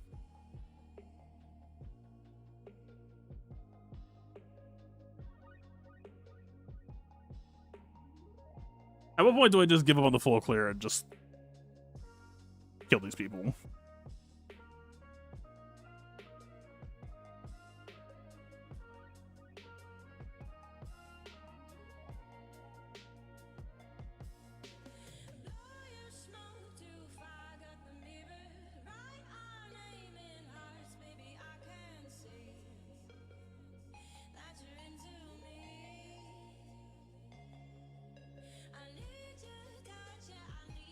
That's okay, it looks a little scary. I feel like Afra. Maybe Afra. Probably not Reva. I feel like we might be able to take it. That's why I'm trying so many weaker teams here, just to try to save them, but at some point we just need to kill the top wall. Take what road.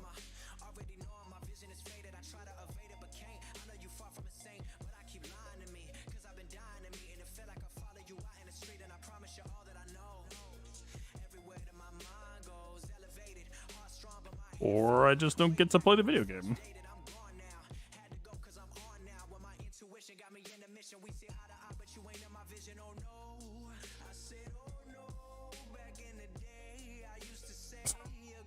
Cool, man.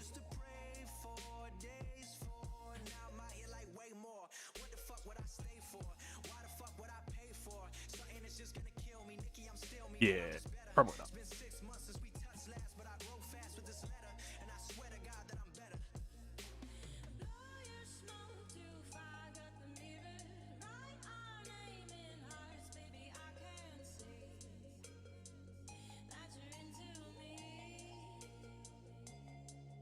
How did their Kyle allow them to chain turns before my Kyle went?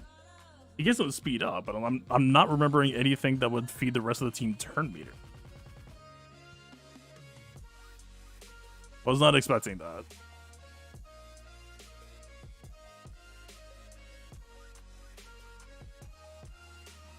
Any other trash for the pile?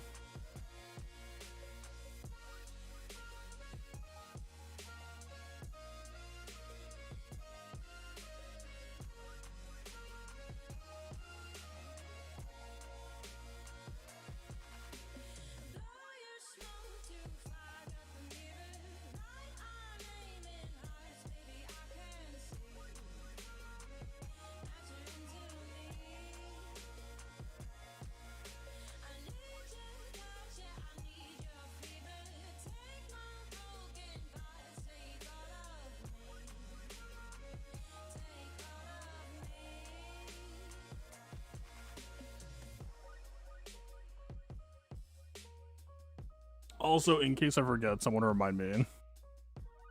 We need to watch the Bo versus Rey fight.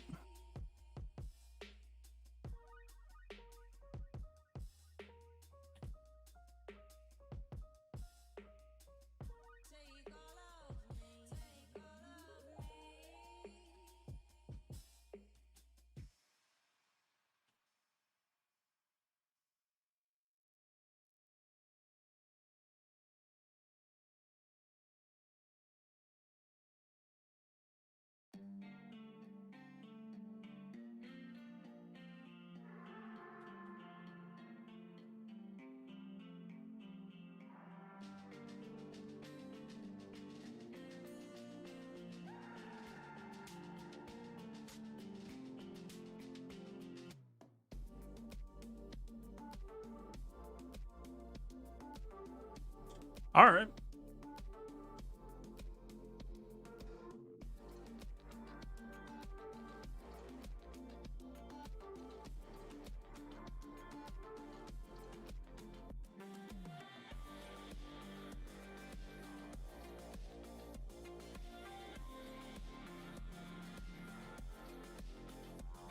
I think we just have to send it right now, right? I don't think we kill, though. Like, I think we're still screwed. Or not screwed, but, like... if I use the nuke, she's just gonna pre-shield. I don't think we've stacked all that much. We need to be able to keep falling back to 10 for now, I think.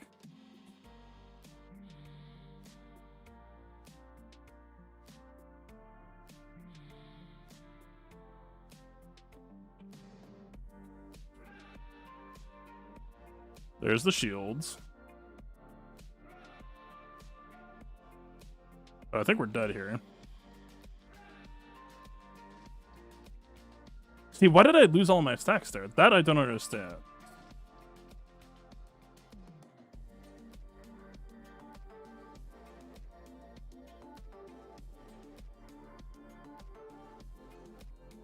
Alright.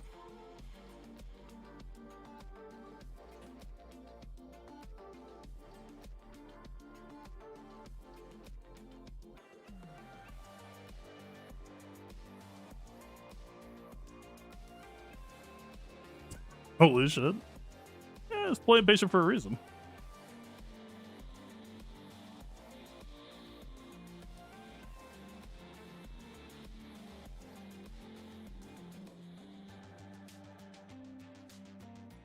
Need 15 stacks?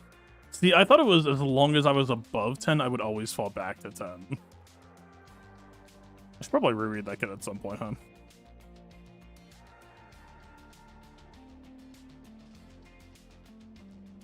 From 0 to hero. But they literally focused on everyone else except for Warrior that whole time, so we never actually got to cash in on him until everyone else was dead. What a dumb thing.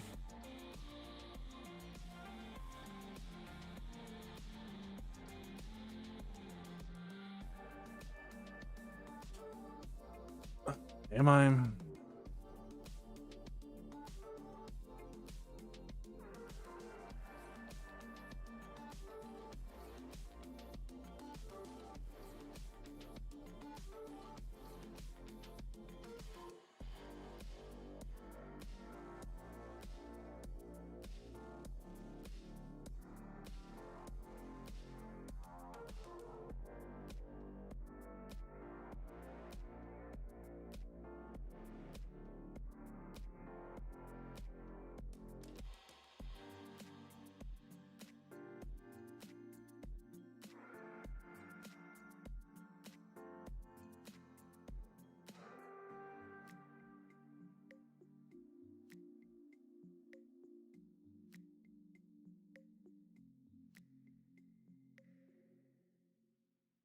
I think you might not even be modded.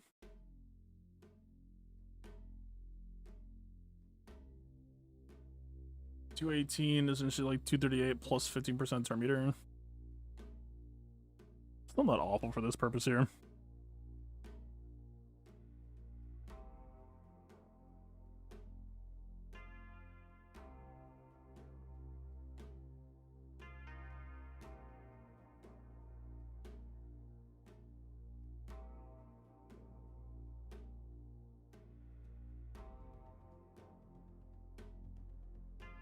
Problem is if we go Quill, we don't have Dispel. Yeah, I think she makes the cut.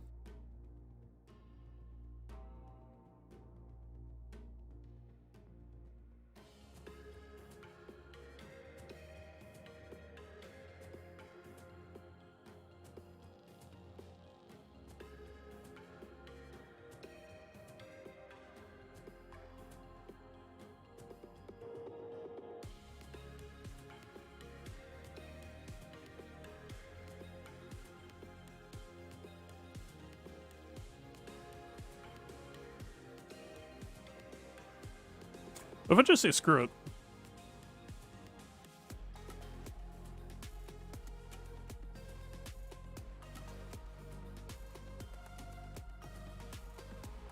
More tempo, please.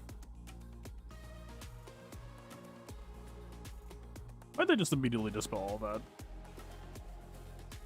Why did she immediately taunt? What's up with that?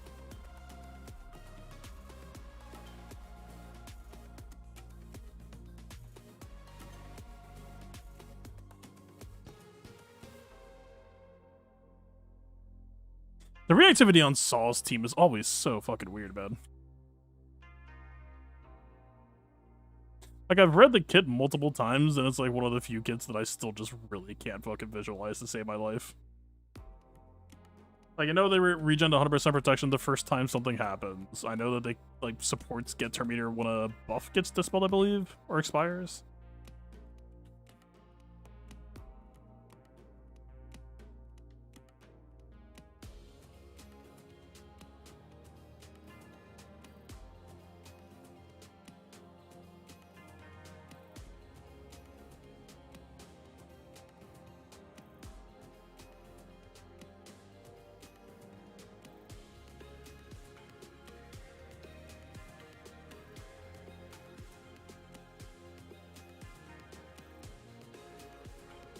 Okay.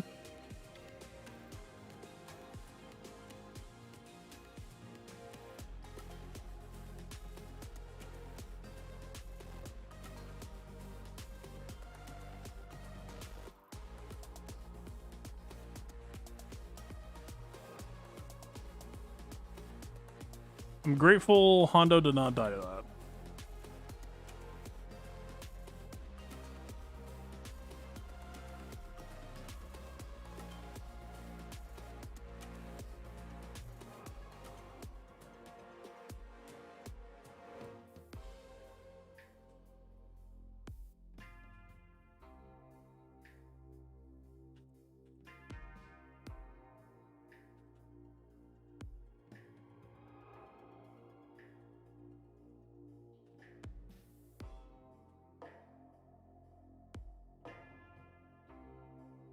Yeah. Team hits. Dash Hondo.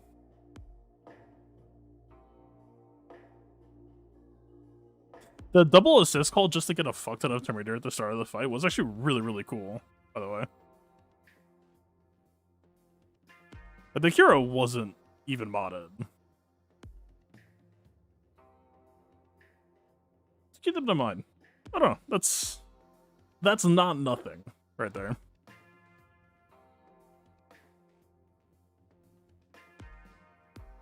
The original plan was Jedi here. I assume that's probably still correct. Kind of nice that we could just have Cal immediately. Well, not immediately, but insta-kill Warrior. Don't mind that. Ben's a no-go here. Basilisk technically also a negative.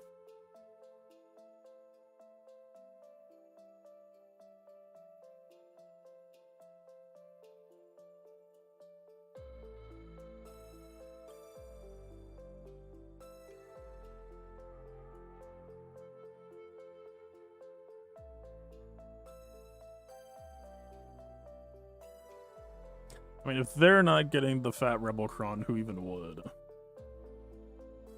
Like, yeah, we've got a weird Rebel mishmash we could try or something, but like, eh.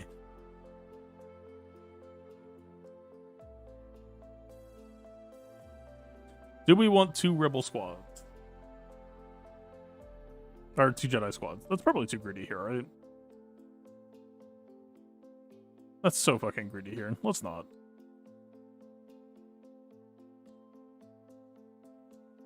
Ayla high roll potential, I guess.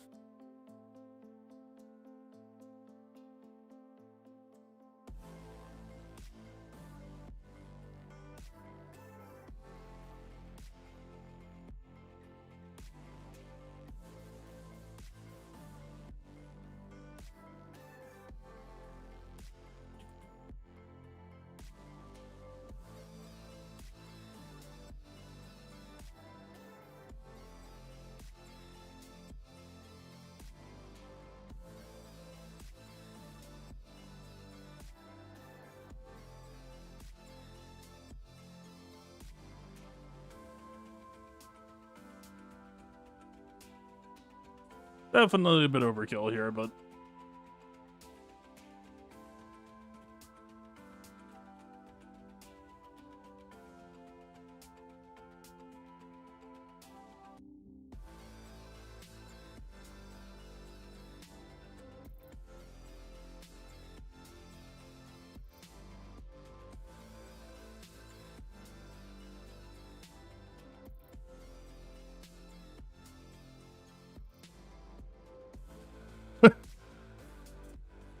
All right.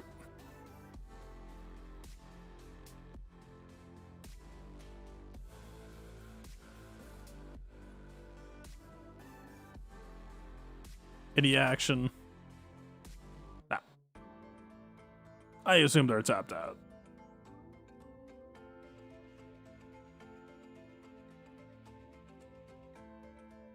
Probably do this first. Just kidding. I mean, if I can't if something goes so wrong that I can't clear that ship zone, then yeah, it's fine. Okay.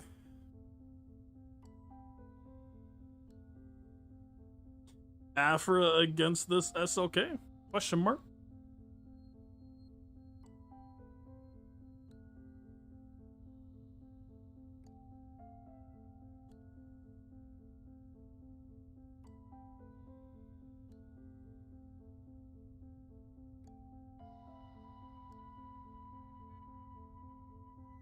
I don't know if there's anything I'm not thinking about. I mean, there's no Hawks, so she does get to go. Get to do our thing. Heal block interaction with Malakos. Quick question. What's up?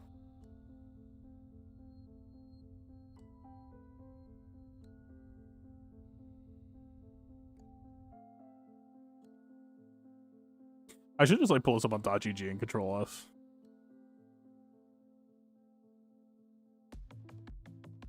I thought it was up here. Yeah, gain damage immunity. I mean, Doubt could possibly block it, but do we really want to risk it? I mean, we could always just use Basic instead. But the Basic also... Oh, wait, no. I'm backwards. The Basic is the heal block. The AoE is just target locking crit chance, or ability block, right? Yeah. So we would still have to deal with that here. It could be annoying, but like... I don't know. There are worse fates. It's either that or HK. HK kind of sucks.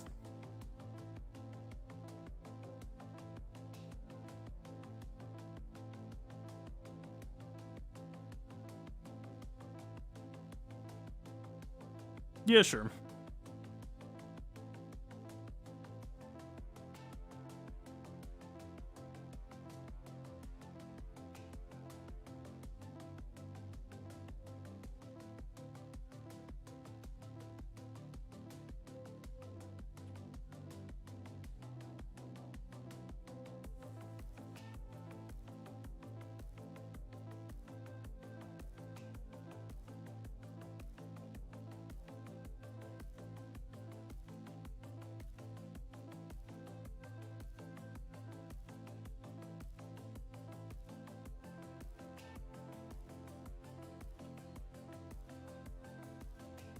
These counterattacks are fairly brutal, huh?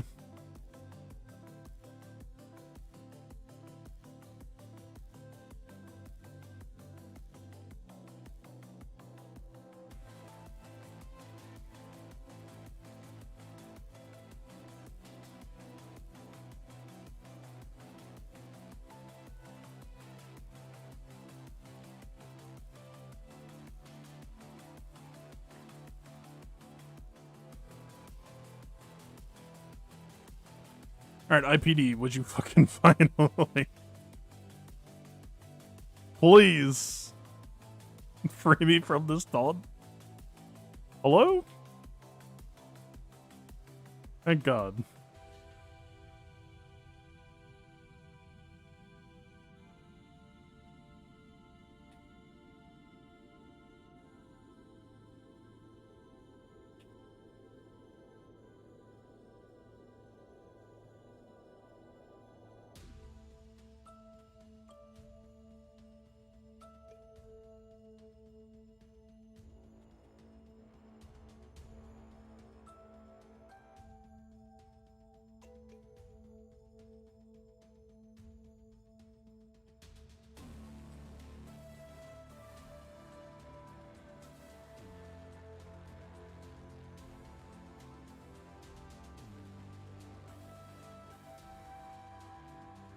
Good night, sweet prince.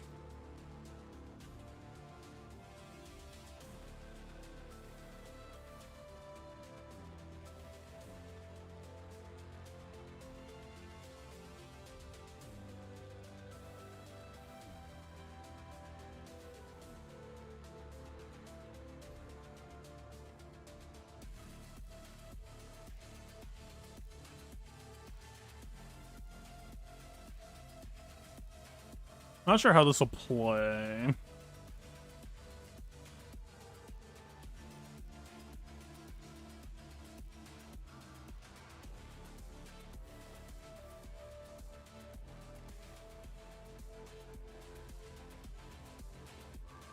I kind of just have to send it on Riva, right? That's what was reserved for.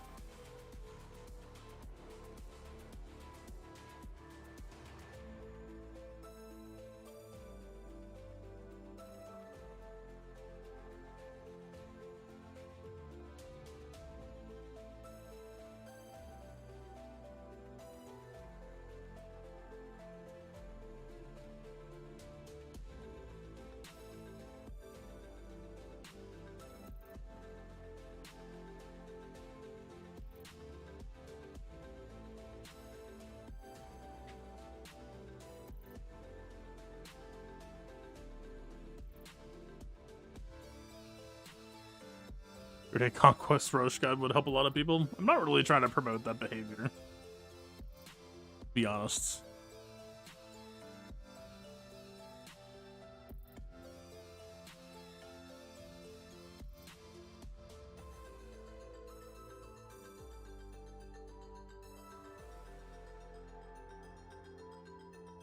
Is there anything I'm not thinking of here that I should be? I honestly, I've never really done the whole Treya Riva thing. I know that sounds crazy, but like I've always posted Treya. And I don't think I've done Riva against Treya pretty much ever. But there's probably a lot of stuff here that you all know that I just don't.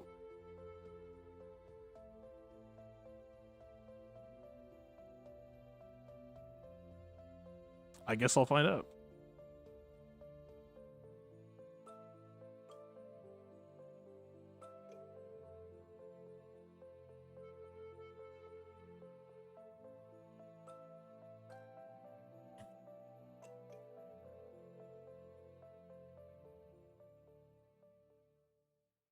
Did he just miss every single cooldown increase?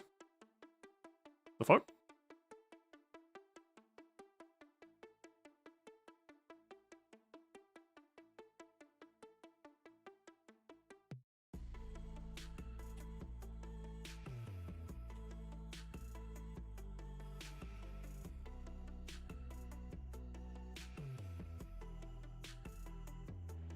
Yeah, I don't like what DR Fear is about to do to me.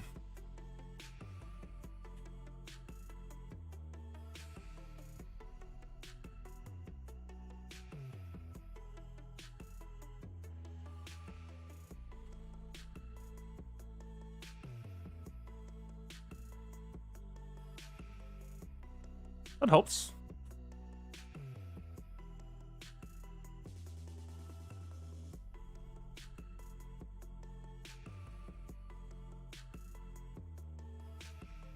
I went for the torture extension, but I don't know if that's actually gonna, like, be enough. It does buy us some time at least.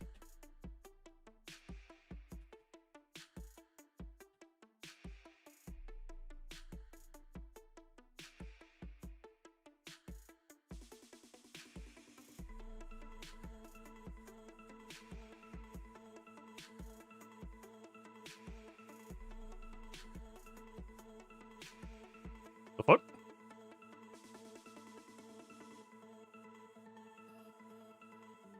I'm like 3 levels. I have no idea why anything that just happened. Why did he get the Annihilate so soon? I mean, I guess it was second drain, right? So maybe... felt like he took a turn very quickly, though. Alright, we might be able to clear today. That dash might be a problem, though. We might be too short on teams. But, like, what? His max health should be so stacked.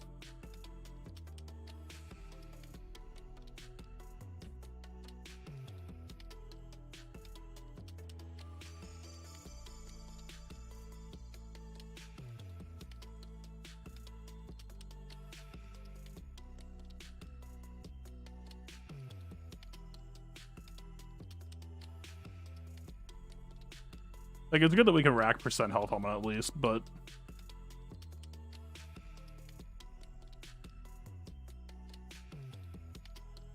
yeah, guys, Treya was done.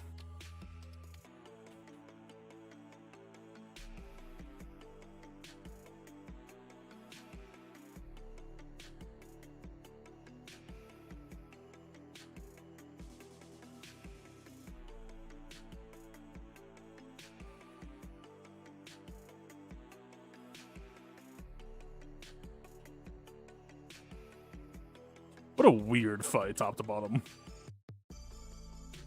It's highly explosive. Alright. So depending on what opponent has left in the chamber, this is possibly clear to win, but to be perfectly honest, I think we're well below this line. I got shocked or something. Derv's going crazy. Yeah, like dash Hondo, counter basic reset.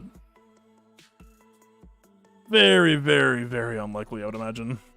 Hondo Omicron.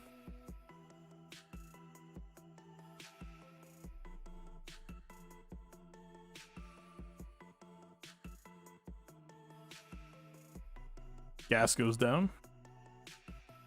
One shot.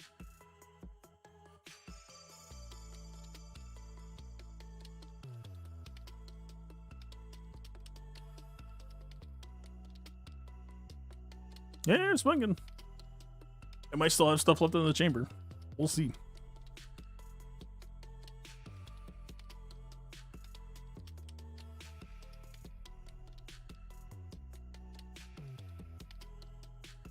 What tools do we have left? I mean, we have Malgus, but like, Malgus is barely gonna get to play the video game.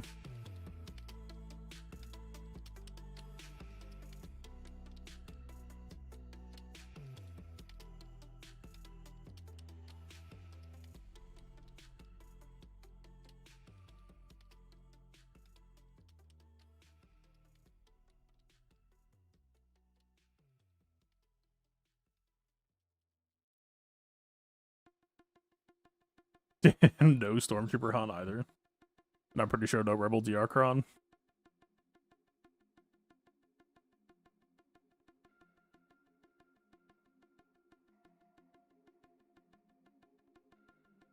I mean, even if I did, man.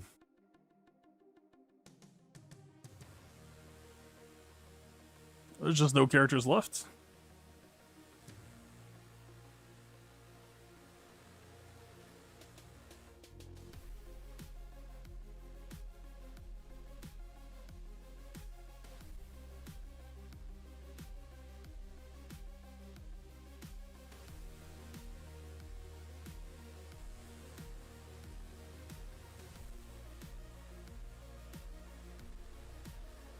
I mean, I could like try to Malgus pop Vandor or something wildly copy.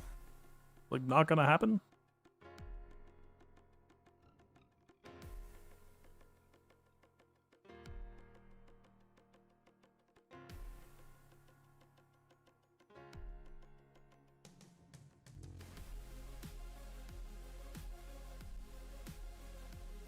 The Hondo is just gonna absolutely wreck everything. Right, like there's no real push and pull here. If we, actually, maybe that's the goal here. Maybe the goal is just to try to snipe Hondo.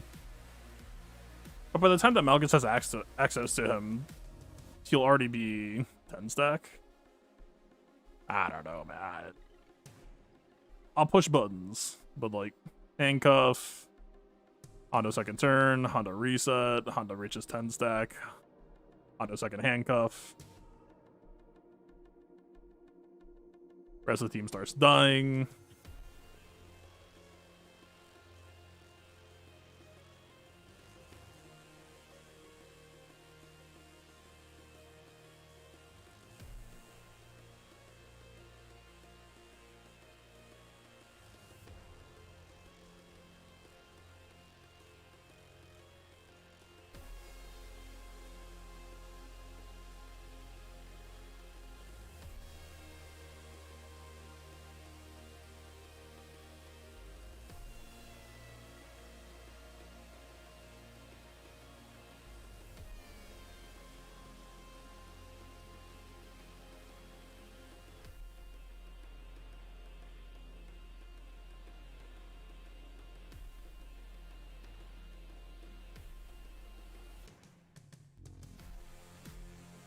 Alright, he's got the foresight, so. So does Vandor too, for that matter.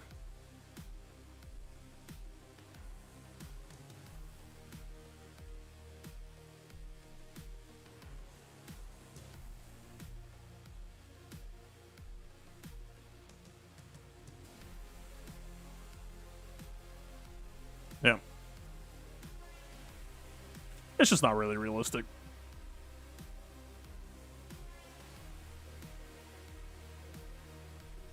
Like, it's entirely possible to time them out.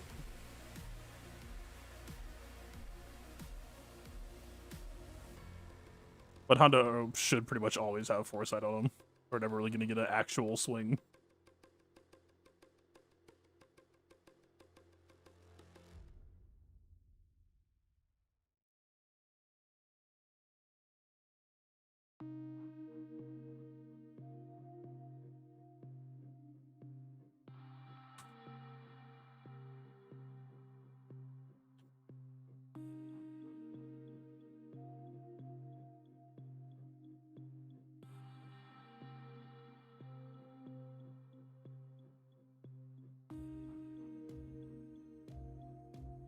I'd imagine the foresight lasts longer than one turn, right?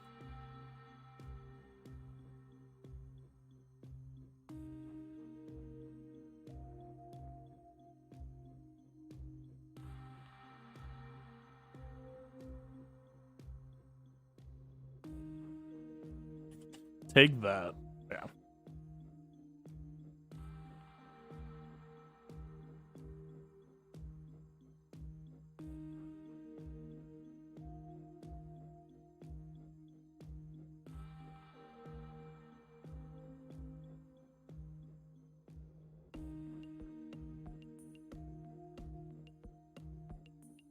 We don't need pre-taunts, right?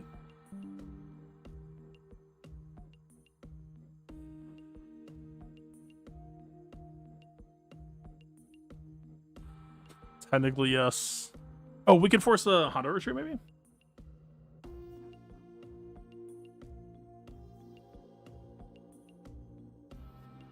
I feel like I remember that not happening, but I swear that, like, when Honda first came out, I tried to do it, and it seemed like it wasn't possible, but then since that time, it just seems like it's been happening, so I'm not really sure what to think.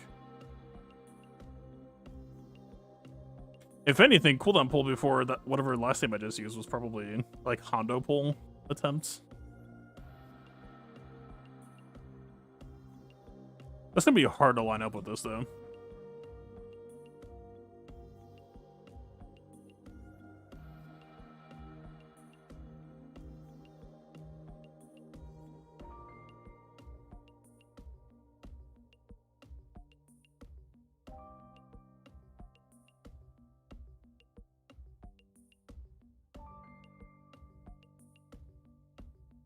Trying to think. Vader will still get stopped by outmaneuver. Maybe I am supposed to cooldown pull, but it's kind of a basic reset. That's gonna be so hard to pull correctly. I don't know if that's really possible. That sounds so optimistic. Saw Gerrera is very specifically Rebel Fighter only, right?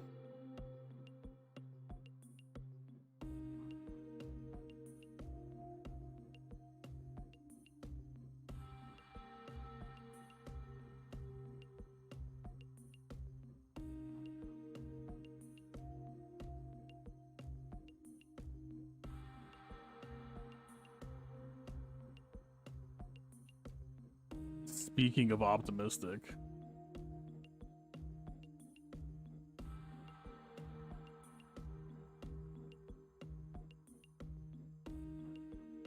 Technically speaking, I should just go do ships and wait. I don't think there's a solution here. We burned too many teams testing shit earlier. It's fun. If we get Hondo out, then we maybe pave the way for Ewoks.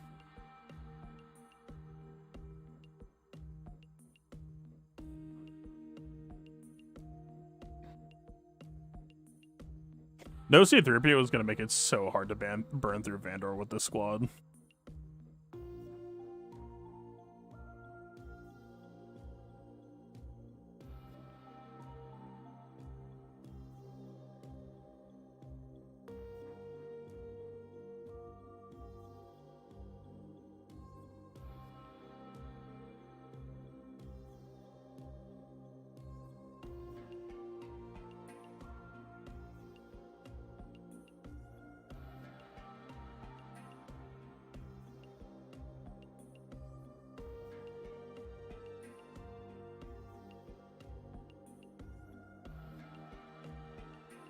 The problem with Vader is that IG-11 is just gonna, like, not necessarily flip if it's Darth Vader lead, but, like, it's also just gonna be a bunch of dots on us, too.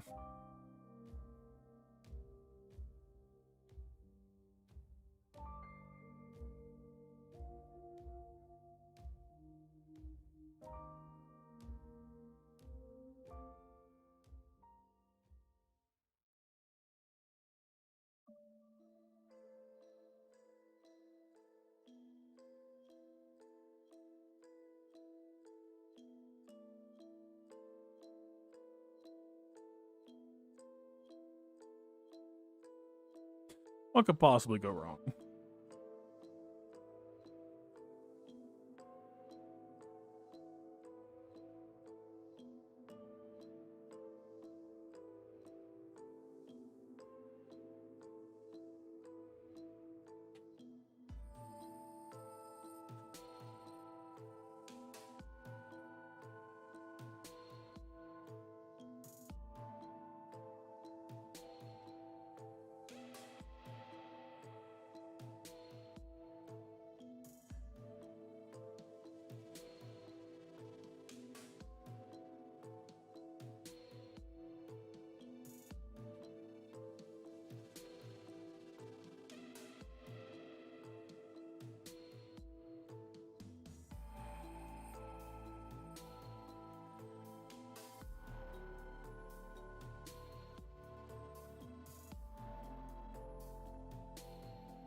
I just realized how absurd an IG-11 mirror is. You're literally just in a debuff war back and forth with each other that just, like, scales back and forth infinitely. Alright, I mean, we expecting a wash here, but... The dots, I mean, they kept on handcuffing mine, so I don't actually get to do it, but... Theoretically, it would have just kept on bouncing back and forth. Interesting. They might be able to.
Appreciate that dodge, don't appreciate that dodge.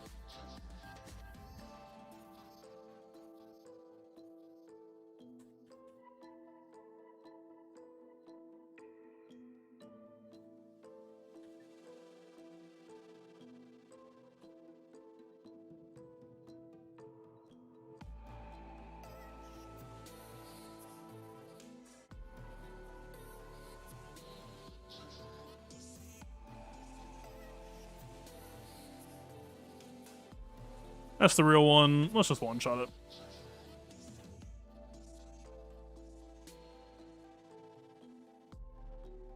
Well, banners.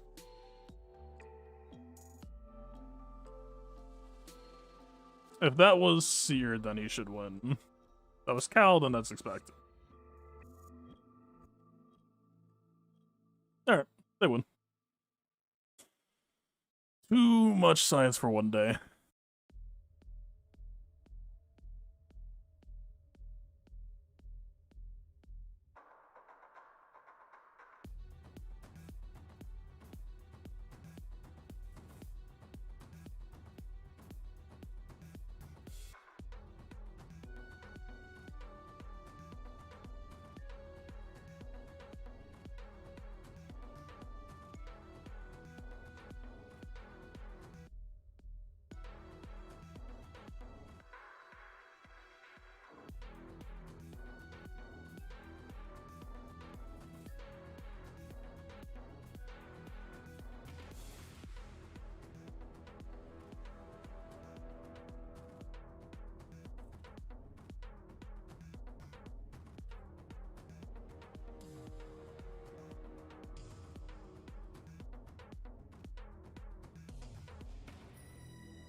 And then...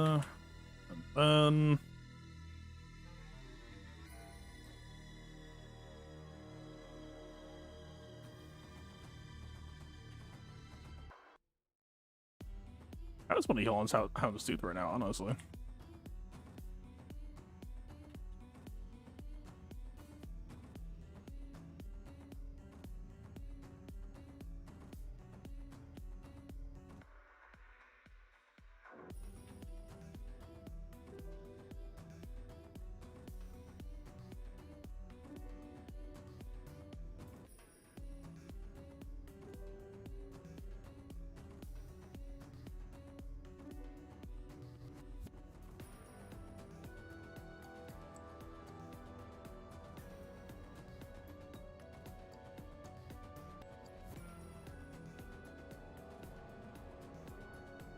Gar.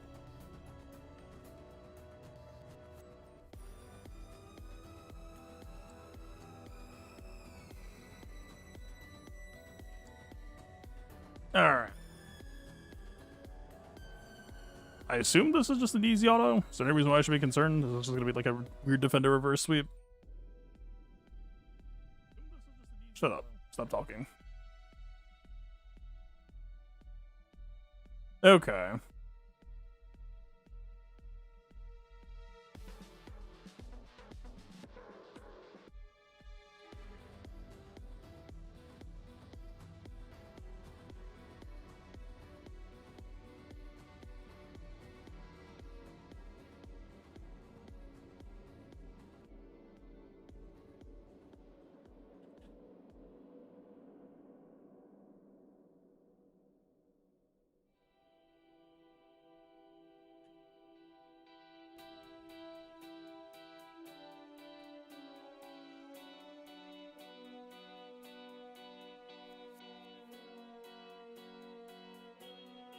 There we go.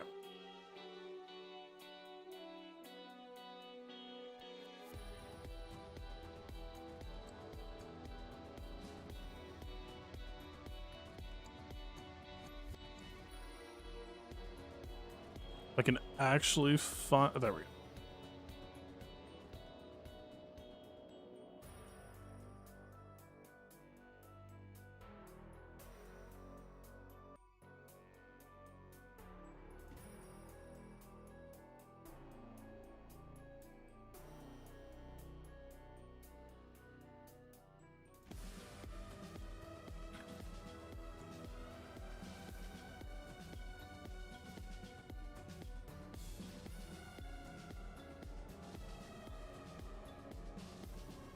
Oh, can you all see it maxed? Probably not. Bit discreet. Good enough.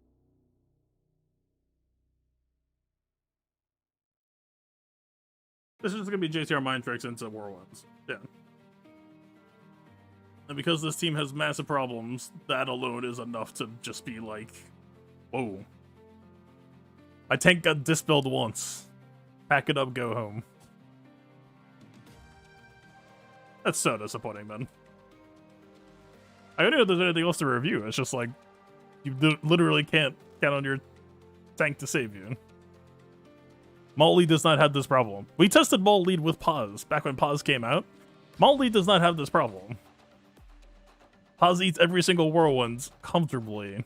And he gains so much turn meter because he assists so much because the Mandalorians are really good with Mandalore Lead that he could like shake off the heal blocks too. Like the heal block wasn't even a problem because the dude was just taking turns constantly. And this team is just so fucking lethargic, dude.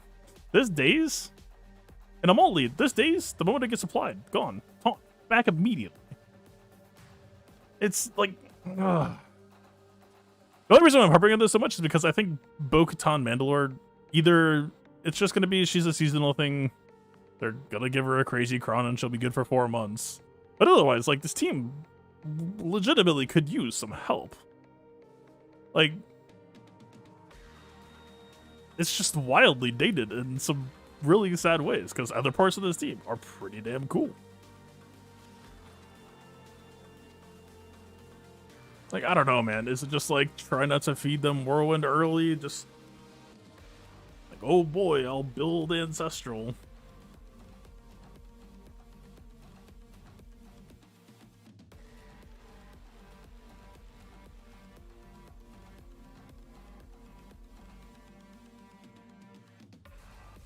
Yeah. So she has triple Omicrons.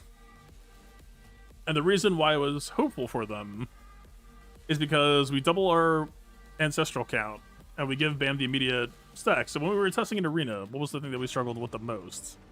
It was we would go into Whistling Bird stance. Wait, what's the music actually? Over here. We went into Whistling Bird stance and we were like, by the time the birds were actually ready to fire, Rey was an ult. So I figured the Omicrons here would be like a nice little band-aid fix. And keep in mind, by the way, I went for Barris. Barris does not have lifeblood here. So, like, this was just the Whistling Birds failing to even get her to lock. Because we just didn't stack enough, I guess.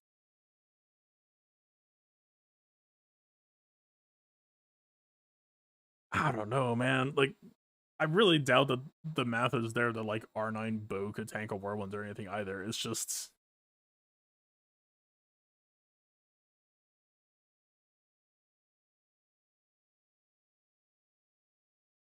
pray that your tank doesn't get dispelled is a problem that, like, Sana has that issue.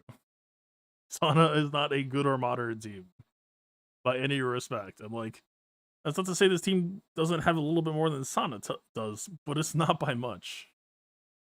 Like,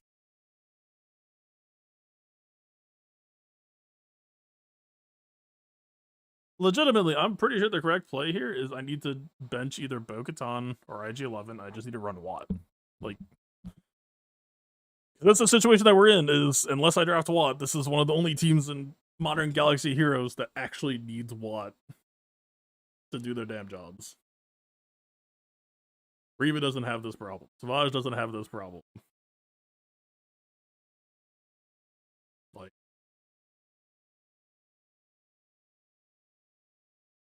and to be clear, Paz doesn't have this problem. Not under Ball lead. Not under the previous Mandalorian lead. And the problem is, like, I don't... the only real counterplay I could say is, like, okay, well, maybe I just try to not give her Whirlwind so early. But the problem here is, like, what? We're just trying to live in constant fear of JTR dispel timing? And the moment that you get it wrong, you just hold that? Compare this shit to how in control we were when we were testing these counters. Dude, like, Finn, by the way, just constantly being given taunt here, constantly re-taunting, also stacking his health up. Like, let's say Wrecker, constantly re-taunting. This dude taunts like probably 6 or 7 times on this opener alone, and he's constantly regenerating.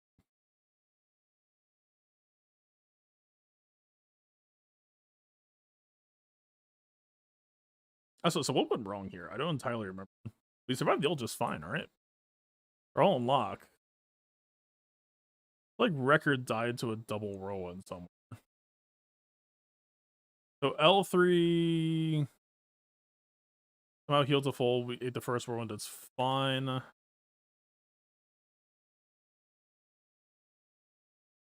We knocked her down. She had a second. Wrecker was stuck with heal block.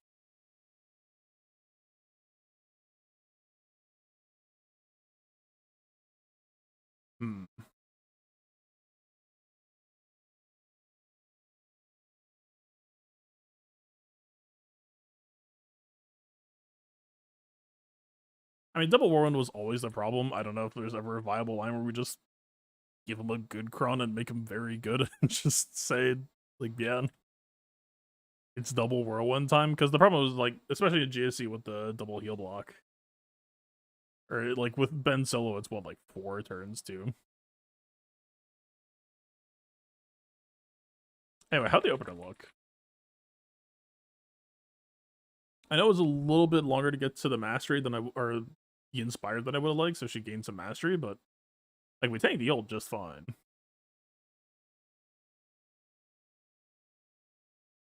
Let's see. That was a misplay aiming at Ben, technically. Had no impact on the match outcome, but just pointing it out.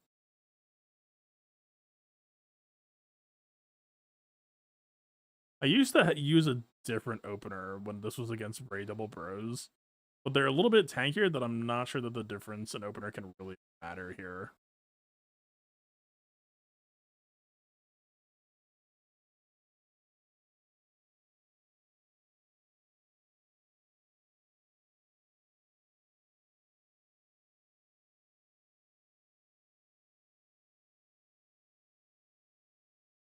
Also, where does the second heal immediately come in? Because we landed a stun on Ben here.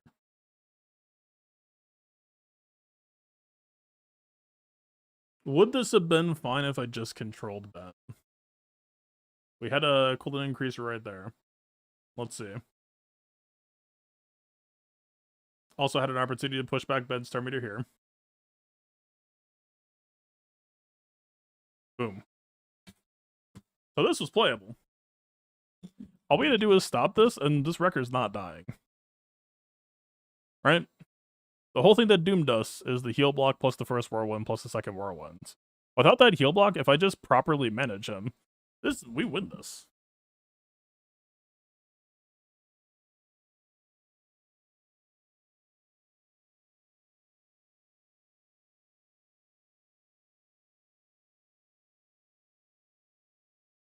Interesting.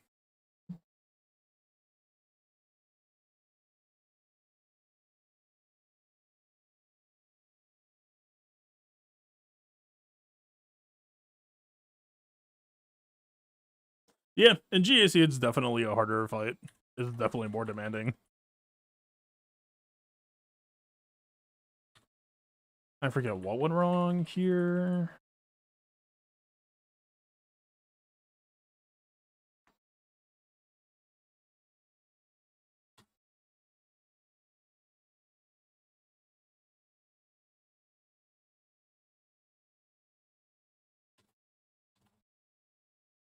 $168.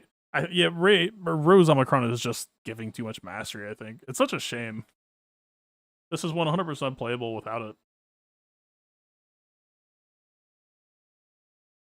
I mean, 168,000, so roughly 85, 90,000 health and protection combined if we can hit both. Is that even, like, realistic?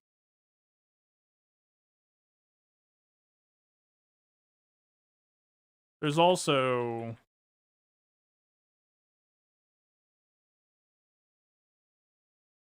like, technically speaking, I could mod them for more crit chance just to try to get the inspired off here. We missed a bunch of crits. Actually, no, it's just because she has community on it. I think Zori's basic is the dispel, and it's last to hit.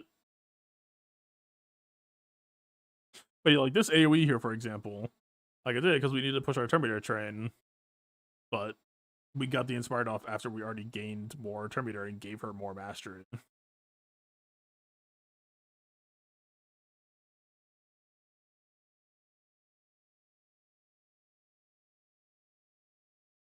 The Bad Batch thing is my fault. The Bad Batch thing, the takeaway is like actually fairly positive. This, I don't know how to solve aside from we just throw an increasingly huge amount of stats. And that's a lot of investment. The real takeaway is I would have liked to have like been able to take Rose Omicron back off.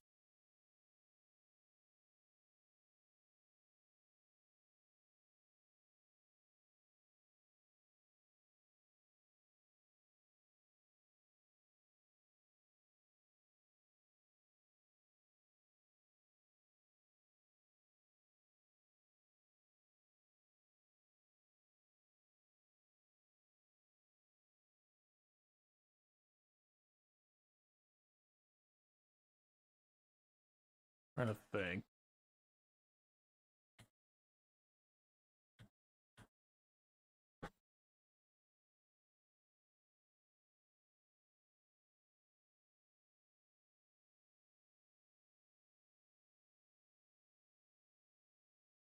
How many died in the first death pile for Zoria? Are you talking about from the rail?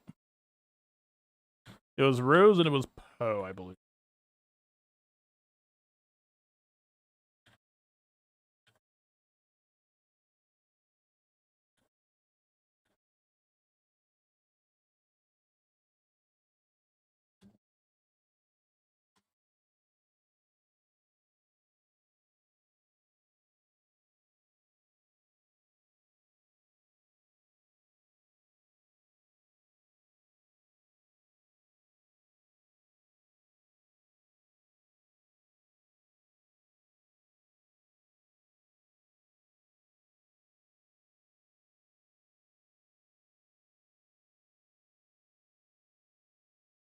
If we can survive it, we win this easily.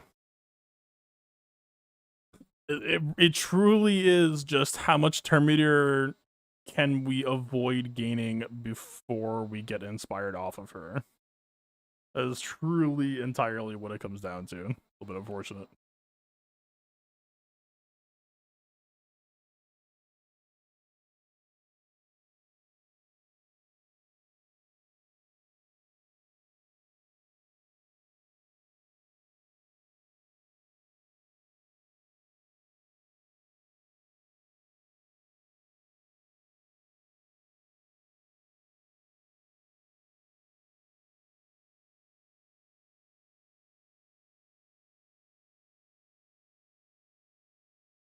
It's definitely arguable that the Finn grenade was a misplay. This was also a lot of extra Terminator.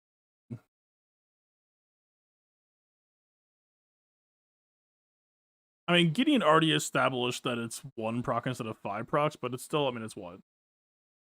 15 TM procs plus possible crit on L3.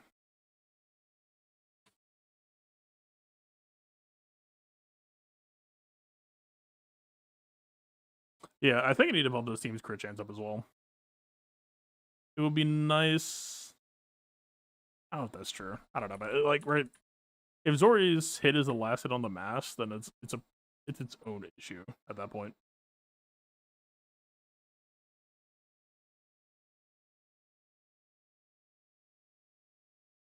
Maybe we get technical. Maybe we try to speed up Poe, set Zori to 1 below Poe, get Finn. So we go Finn, swap to Poe, Poe dispel tank. But then we still lack a this.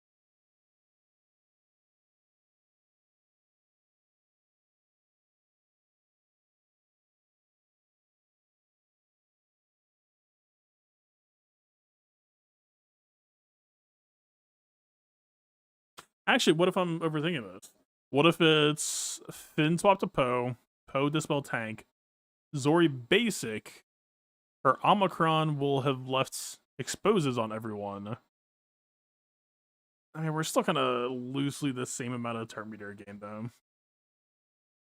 Like if JTR has Foresight, that possibly breaks the loop in some ways.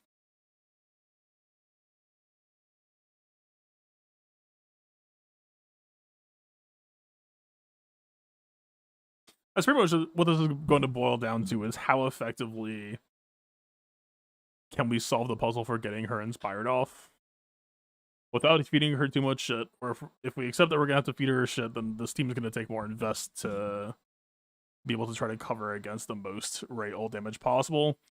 And even then, in some cases, that's going to be just like a leap of faith of, boy, I sure hope that my face doesn't explode just now. But also, like, what are the base stats on Poe? Maybe it's just the tank angle? I mean, I was already on a tank angle when I took them all to Relic 8. So, like, they are all Relic 8 now, so if we're talking more tank angle past this, then things get very expensive very quickly. Let's see. 63.29 versus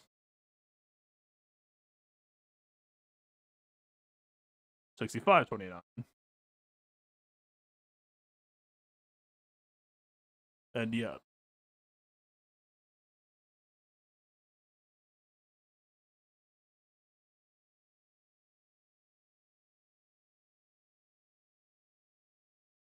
Alright, I mean, out utils. Imagine losing when I have a huge gap in Alex and Datacrons. Did you watch what happened? I literally reset his race squad so I could test more teams against him. What are you talking about?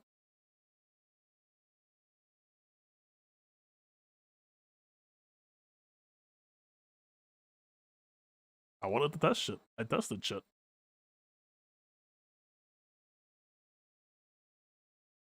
My guess is we are not professional enough that this is going to need like a proper full pass. Well, let's see. Ben, pretty built. He lived. Zori, built. Lived. Poe. We can work on that. Definitely still in old afterthought mode. Rose is semi-built, but for how she works, I think we could easily take her to like 3x health set, 4x protection. 67.59. Finn lived and he is 120.32. 152?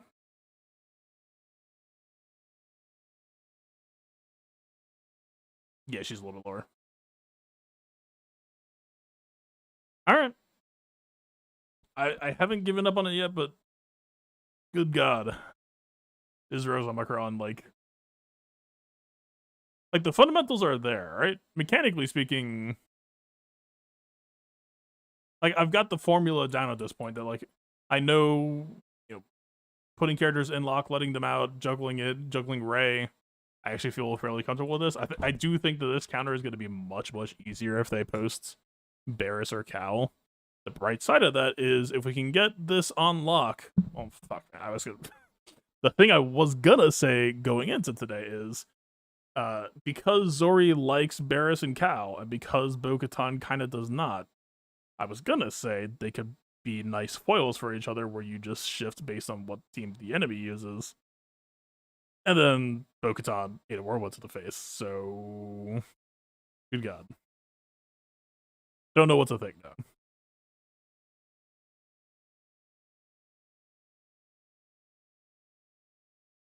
Okay, so I'll fix their mods up.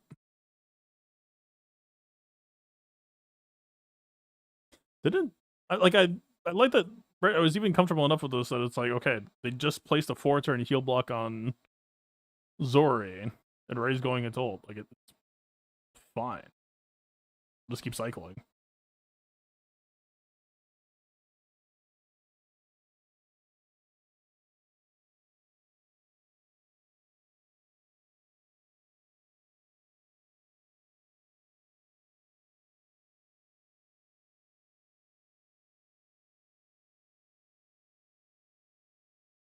The other unfortunate thing here is we are going to be a little bit at the mercy of set 13 and what stats it does or does not have. If there's just no bulk present, we're probably priced out of this until set 14.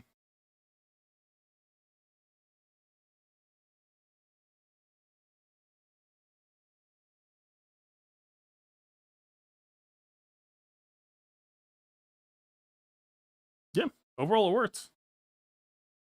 It's just the dying part that kills you. Okay. I think I'll probably call it there.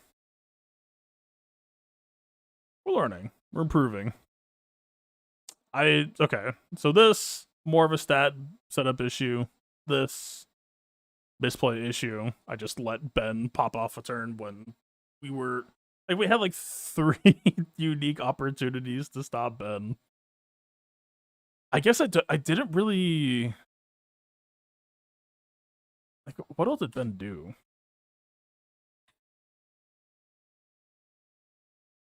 Oh, it's because I outsped him. Right. The fight's not actually usually going to play out that way. Usually he's going to remove someone's turn meter first.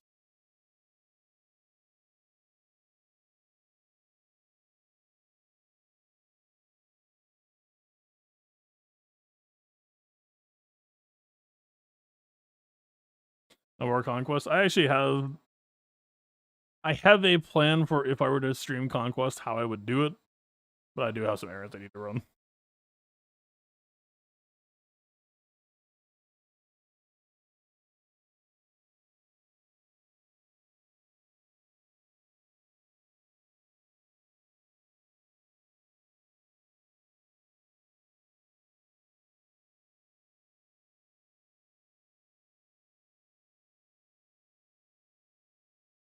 I don't know. I honestly, I guess my closing thoughts or notes on Bo is just, I think 5 light side bandos is way too. I think we're gonna have to get dirty with Bo's theory crafting, and I already had it in some other places, but like, nobody really. Because the clauses in her kit that require her to, or that benefit her being all light side Mandalorians are not that good. And no amount of theoretical benefit is worth this. If CD's not going to design light side Mandalorians to be a real team, then we're going to have to drag them into the, I guess now 2024s.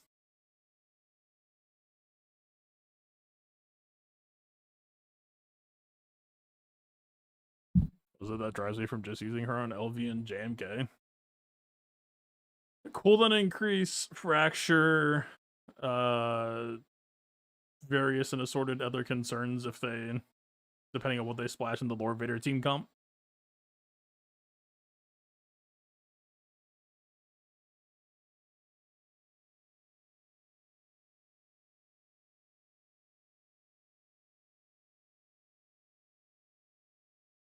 And also, just to be clear, Bokatan is not going to be JMK at my level. That shit is fake. That shit is fake news. That shit is, hey, I posted a clip of me beating a R7 GK or Relic 8 GK with no Padme because I'm fighting in Squad Arena. And there's a gas there for some reason. He seems to not care all too much. If you say so. Just don't get Marin focused. Is that easy, man? Yeah, ignored GK and killed everyone. Do you really think that she can just solo artist and just fuck up Padme on her own? I would say I'm highly skeptical of that.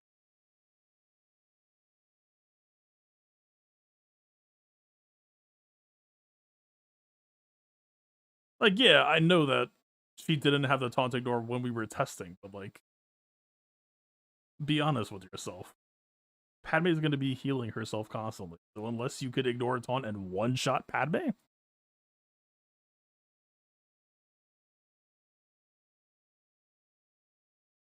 like, keep in mind that every time that Padme assists when she's weakest, she's going to use basic. Every time she uses basic, she replaces protection up. That's 10% health filter. JK would target Padme, you believe? He doesn't have to target Padme. The team has so much passive healing under the hood. listen, if the opportunity comes up and I need to try it, I could try it.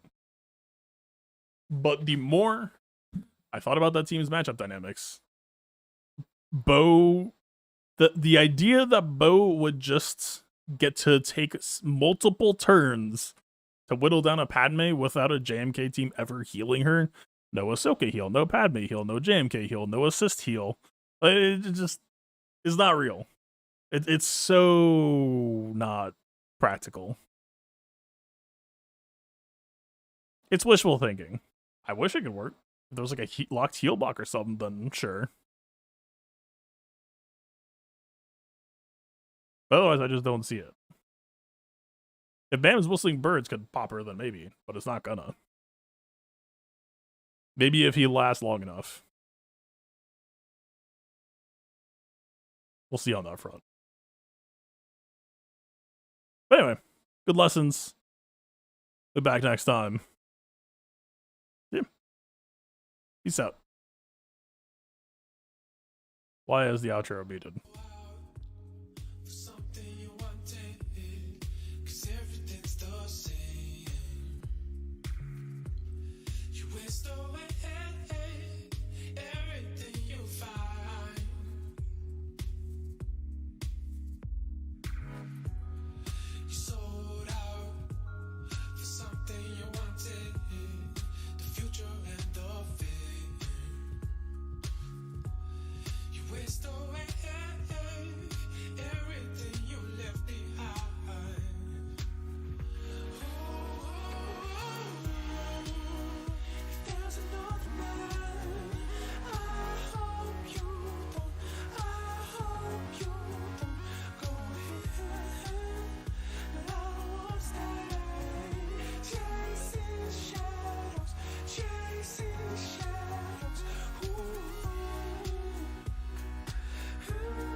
Yeah, we're wrapping up.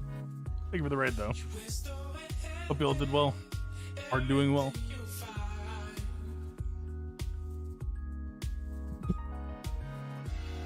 Yes, easiest way. If anyone wants to see how things went, got some interesting testing done today.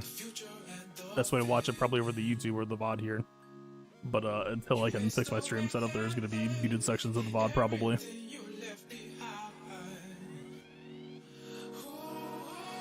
But anyway, yeah. Still enjoy the rest of your Mondays. I don't know why I said that plural. That sounded menacing. But yeah. Peace out.